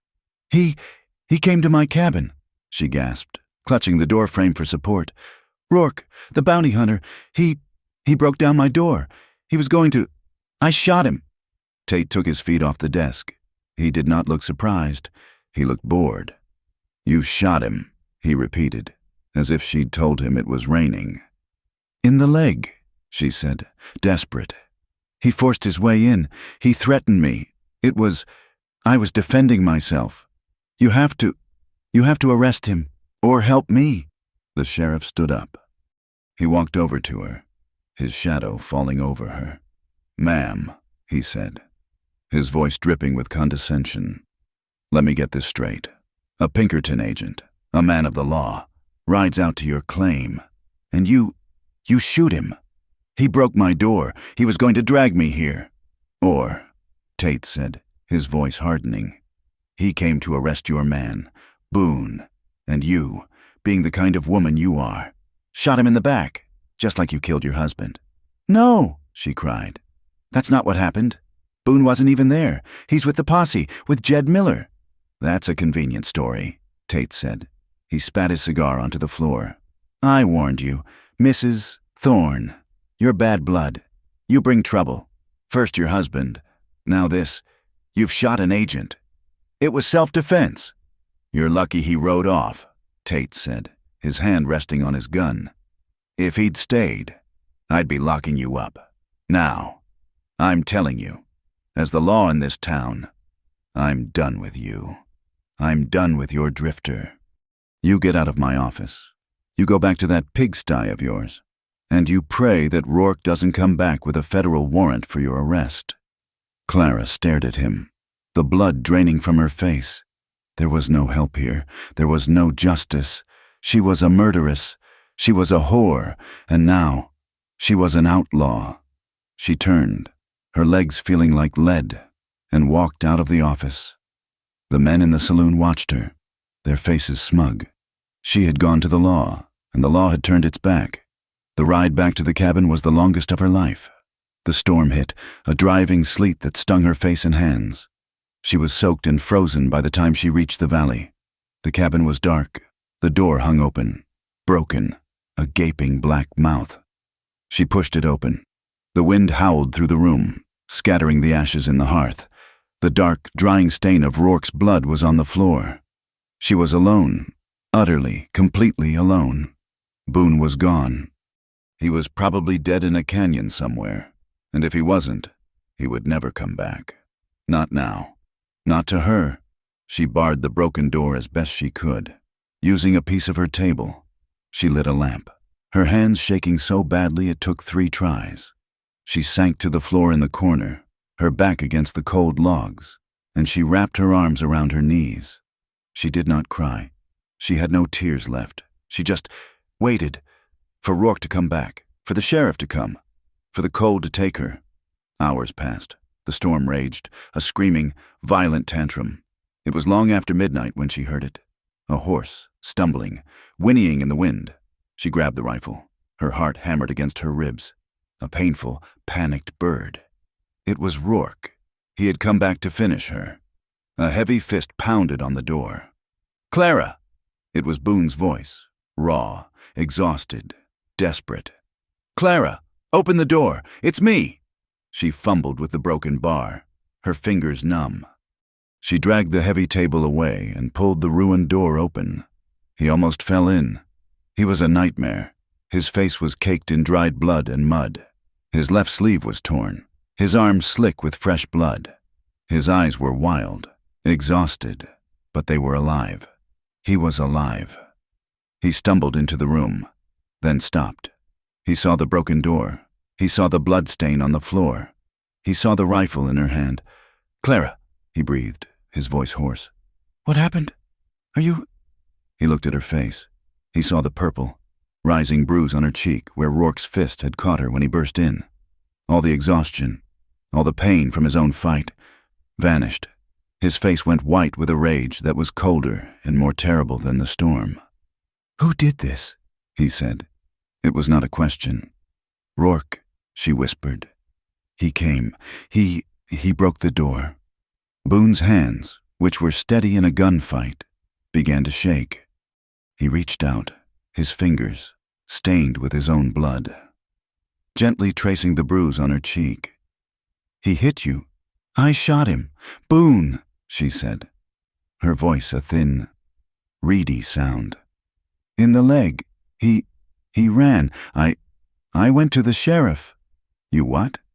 "He didn't believe me," she said, the words tumbling out. He said I was a killer. He said he was done with me. He said I—" She couldn't finish.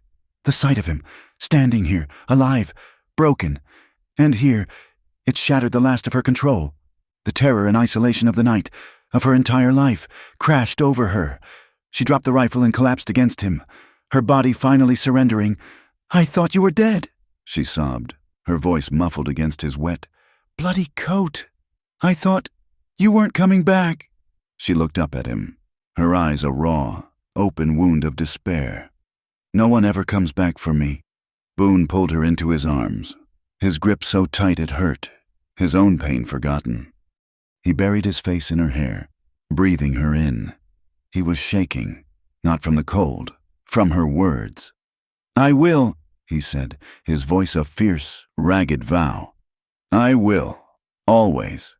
He held her as she wept, his own blood dripping onto the floor, mixing with Rourke's. He had to tend to her. He eased her into the chair, his hands surprisingly gentle. He lit another lamp. He found a clean rag and water. His own arm was a fiery pain, a bullet graze, but he ignored it. He dabbed at the cut on her cheek, his touch feather-light, his jaw clenched so tight his teeth ached. She was so pale, so shaken. He thought she might break. "The posse," she whispered, her voice trembling. "What?" "We found them," he said, his voice flat, his focus on her face. "It was a fight. We got the cattle. Harl, he's dead. Jed's got a broken arm. I got this." He nodded at his arm. "But I came back." He finished cleaning her face. He looked at her, his heart aching. The storm howled outside, a wild, cold animal. She was shivering, soaked from her ride. He stood, his movements stiff with exhaustion and pain. He did not ask. He lifted her into his arms. She was light, fragile. He carried her to the bed and laid her down. He pulled off her wet boots, his own. He stripped off his bloody, soaked coat. He lay down beside her and pulled the blankets over both of them, his arms wrapping around her, pulling her back against his chest. Her skin was ice cold. He pressed his body against hers, sharing his warmth, skin to skin. They lay tangled together, two wounded, exhausted survivors. Outside, the storm shrieked, but inside, in the small, ruined cabin, there was only the sound of their breathing. They slept. The next morning, the storm was gone. The world was silent, buried in a fresh, clean layer of white. Boone woke first. His arm was stiff and throbbing. Every muscle in his body ached, but his mind was cold and clear. He looked at Clara, asleep beside him, her face bruised but peaceful. He knew what he had to do. He dressed silently. He cleaned his grazed arm and tied a strip of her petticoat around it as a bandage. He checked his pistol. He was not running. He was done running. Clara woke as he pulled on his boots. "Boone?" "I'm going to town," he said, his voice quiet, hard. "I'm coming with you." She didn't ask. She stated she was not the same woman from yesterday. He looked at her, saw the new, hard resolve in her eyes. He nodded. They rode into purgatory. It was mid-morning. The town was just waking up. They did not look like victims. Boone was bloodied, his arm in a sling. Clara sat tall, her face bruised. They looked like survivors. They looked dangerous. They dismounted at the sheriff's office. Boone didn't tie his horse. He walked straight in. Clara was a step behind him. Sheriff Tate was at his desk. He looked up, and his smug expression vanished when he saw Boone. "Tate," Boone said. "Boone," the sheriff said, his hand moving toward his gun. "Or is it Culpepper? Heard you had a busy night." "A man," Boone said, his voice deadly calm, "came to my claim yesterday. He broke down my door. He assaulted my woman." Tate chuckled, leaning back in his chair. "You mean your whore? I heard she shot a man. Sounds like she's poison. Son, I'd cut my losses." Boone moved. He crossed the room in one stride, faster than Tate could have imagined. He grabbed the front of the sheriff's shirt, yanked him out of the chair, and slammed him against the wall. The impact rattled the wanted posters. Boone pressed his wounded forearm against Tate's throat, his face inches from the sheriff's. Tate's eyes bulged. "Her name," Boone snarled, his voice a low, vibrating growl, "is Clara. She is not alone. You will file a report on Rourke for assault. You will wire his office and tell them he is wanted for it. You will put out a bulletin. And if I ever hear the word whore come from your mouth again, you will not have to worry about Rourke. You will have to worry about me." He held him there, letting the man struggle, letting him feel the absolute, murderous intent. "She is under my protection," Boone said, "which means she is under yours. You do your job." He let go. Tate collapsed against the wall, gasping, his face purple. Boone stepped outside. The street was no longer empty. The men from the saloon, the shopkeeper, they had all come out. They had seen. They stood in small, silent groups, watching. They saw Boone, bloodied but standing tall. They saw him walk to Clara, gently take her arm, and help her onto her horse. They saw the look on his face. It was not the look of a man visiting a whore. It was the look of a husband. The whispering started. But this time, it was different. It was not mockery. It was a murmur of fear, of respect. The tide was turning. The snow melted, and the valley, which had been a world of white and gray, exploded into a riot of green. The high desert spring was a fierce, sudden thing. Wildflowers, blue and yellow and a deep, defiant red, pushed up through the damp earth. The creek, which had been a ribbon of ice, now rushed with cold, clear water. The air, which had howled, was now filled with the sound of meadowlarks. It was a time of building. Boone was not a guest. He was a partner. He moved his saddle and rifle from the corner by the hearth and built a small, sturdy peg for them by the door. It was a permanent gesture. He set about remaking the cabin. The broken door was replaced with a new one, built of thick, seasoned pine, with a new, heavy bar. He spent a week on the roof, tearing off the old sod and planks, replacing them with thick, split shingles that he had painstakingly cut himself. The sound of his hammer was a constant, steady heartbeat in the valley. It was the sound of safety. Clara, too, was planting roots. She tilled the dark, rich earth near the creek, the soil she had cleared in the fall. Her hands, which had been pale and chapped, grew strong and brown. She planted corn, beans, and squash, the seeds a small, hard promise in her palm. They worked side by side. He was building the perimeter. She was tending the center. "We need a proper fence," he said one evening, his eyes on the far ridge. "Not just for the garden, for the horses, a place to keep them safe." "You are building a fortress," she said, a small smile playing on her lips. She was no longer pale. The sun had brought a faint color to her cheeks. The bruise, which had been a dark, ugly mark, had faded to a pale yellow, and then to nothing. "A home," he corrected her, his voice quiet. He looked at her, at the strength in her shoulders, at the peace that had settled in her eyes. "A home needs a good fence." They talked, not of their ghosts, not of the past. They talked of the future. They talked of planting an apple tree. They talked of whether the creek would run dry in a hot summer.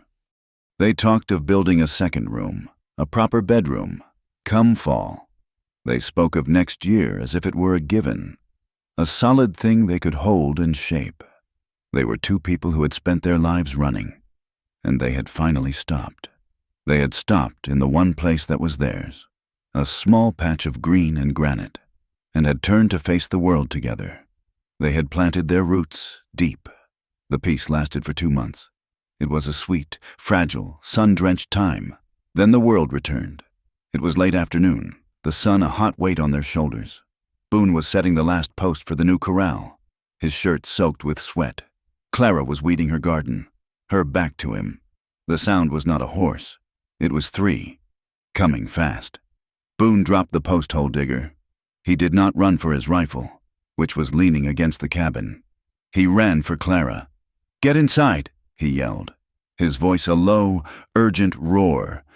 She looked up, saw the look on his face, and did not argue. She ran. 3 riders burst into the clearing. The man in the lead was Rourke. His leg was still stiff, and his face was a twisted mask of hatred.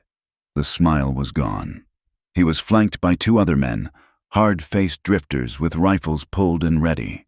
They were the men Boone had seen by the river. "Rourke!" Boone yelled, his hands up, open, walking slowly away from Clara, drawing their fire, their attention. "Culpepper," Rourke snarled. He was not here for the bounty. This was not law. This was revenge. "You thought that scarecrow sheriff would stop me? You thought a bullet would stop me?" "This is our land," Boone said, his voice steady, though his heart was pounding. He needed his rifle. He was 10 yards from it. "Leave, now!" "We're here to take what's owed," Rourke said. He nodded to one of his men. "Burn it." The man, his face scarred, dismounted. He had a torch, already lit. He ran to the new fence, the one Boone had spent a month building, and thrust the flame against the dry pine. The wood caught instantly.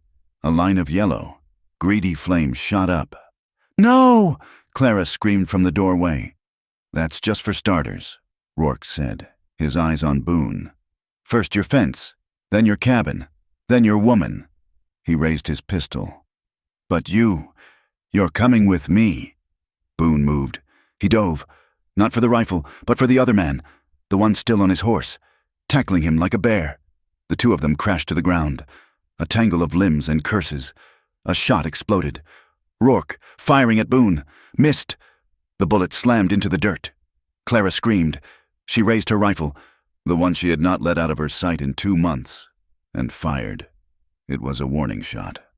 High over their heads, the crack of it echoing off the cliffs.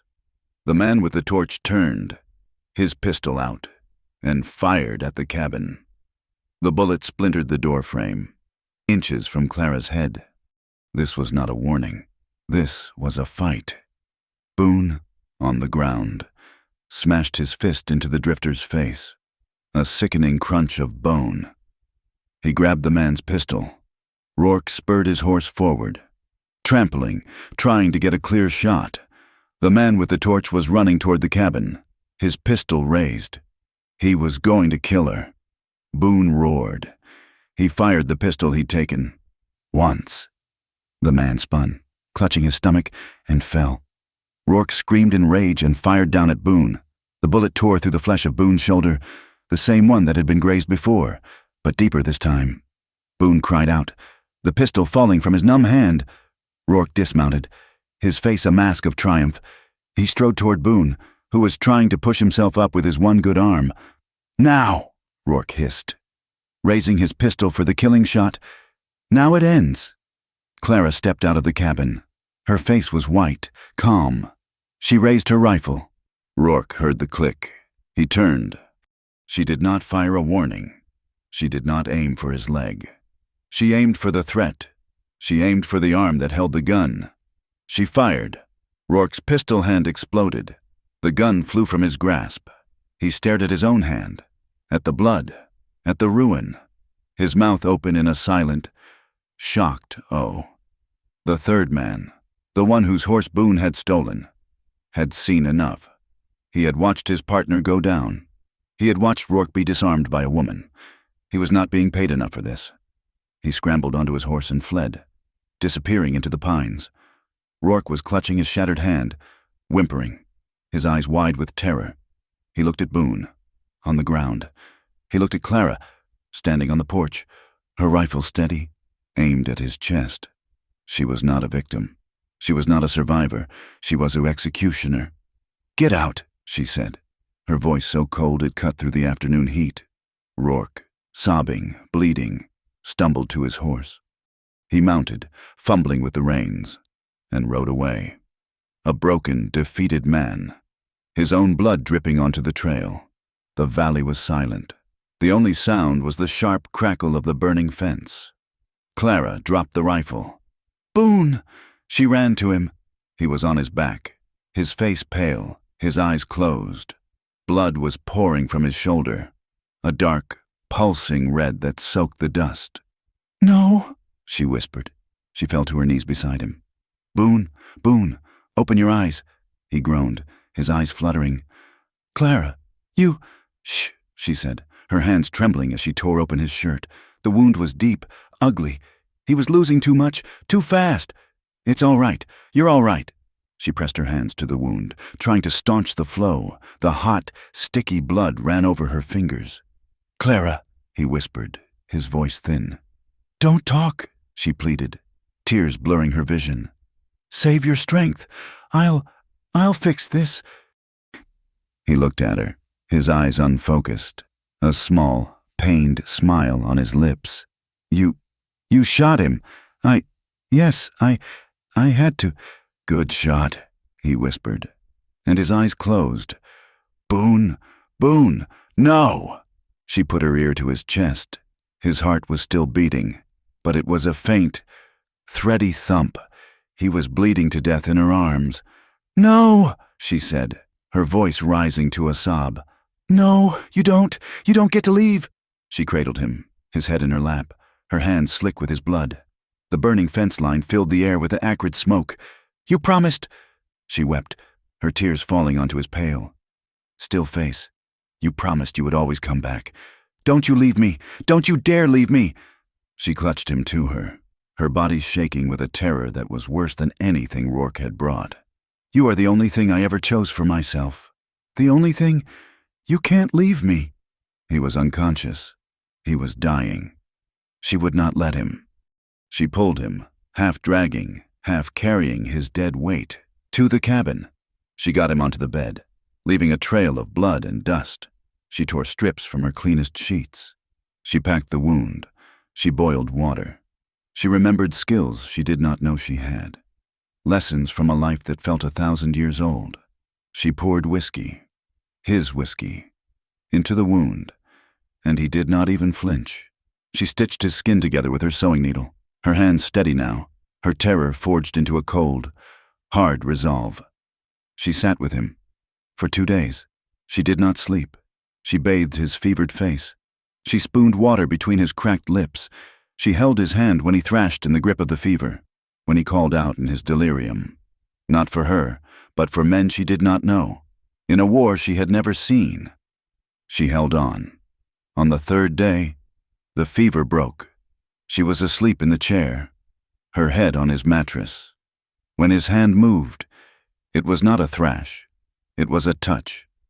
His fingers, weak, brushed her hair. She bolted upright. He was looking at her. His eyes were clear, sane. He was pale, drawn, but he was there. "Hey!" he whispered, his voice a dry rasp. Clara's face crumpled. She did not cry. She just let out a breath that she had been holding for 3 days. He survived. In the days that followed, the town changed.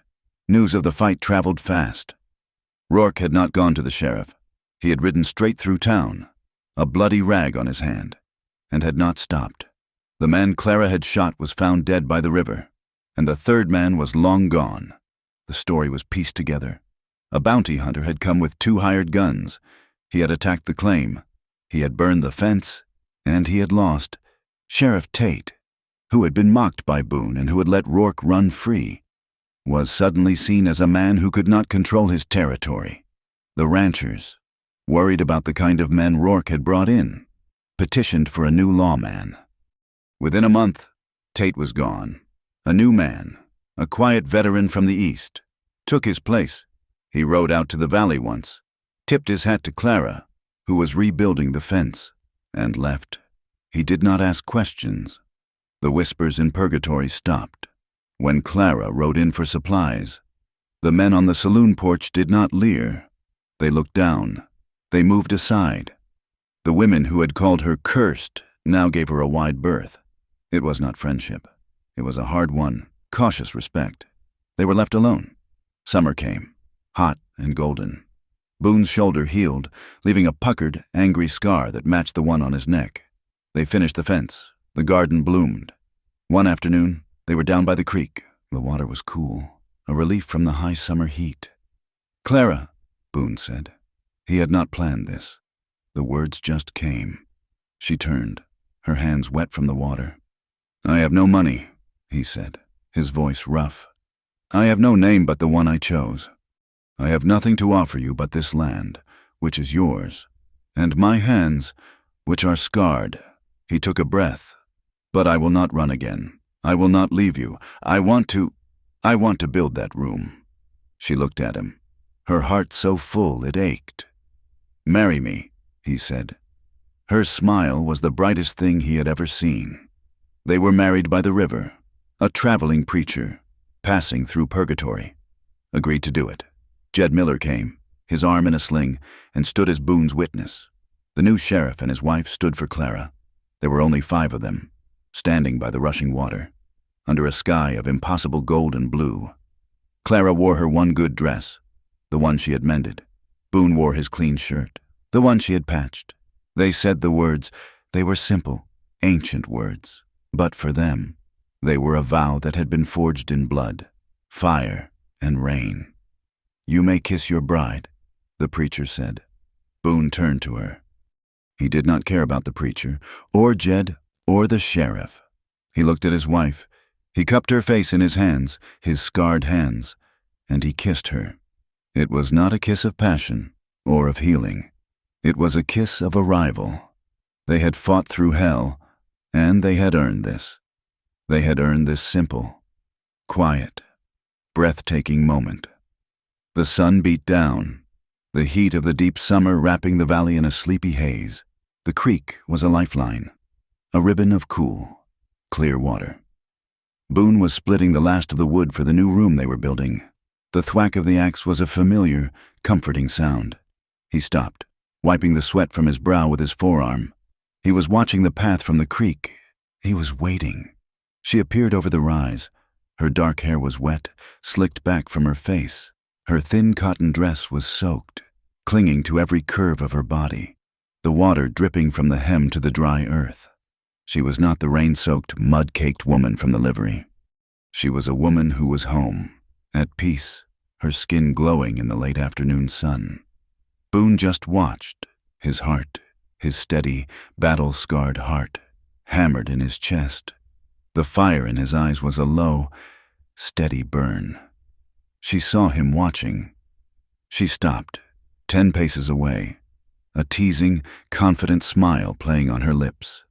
The woman who had been afraid of the world now owned this valley. She owned the man in it. She tilted her head. "Do you want me now?" she asked, her voice low, a playful challenge. Boone tossed his hat aside. It landed in the dust. He closed the distance between them. His gaze locked on hers. He stopped an inch from her, close enough to feel the heat and the dampness radiating from her skin. He raised a hand, his calloused thumb tracing the line of her collarbone, right above the wet dress. His voice was a low, deep promise, an answer that was the only one he had ever had. More than ever, he pulled her to him, and they kissed. It was not a kiss of desperation or of arrival. It was a kiss of possession, a kiss of belonging. It was wet, and it was wild, and it was, finally, free. Thank you so much for listening to this story. We would love to know where in the world you are listening from, so please drop a comment and let us know. If you enjoyed this, please consider subscribing to From Wild West and share your thoughts with us in English.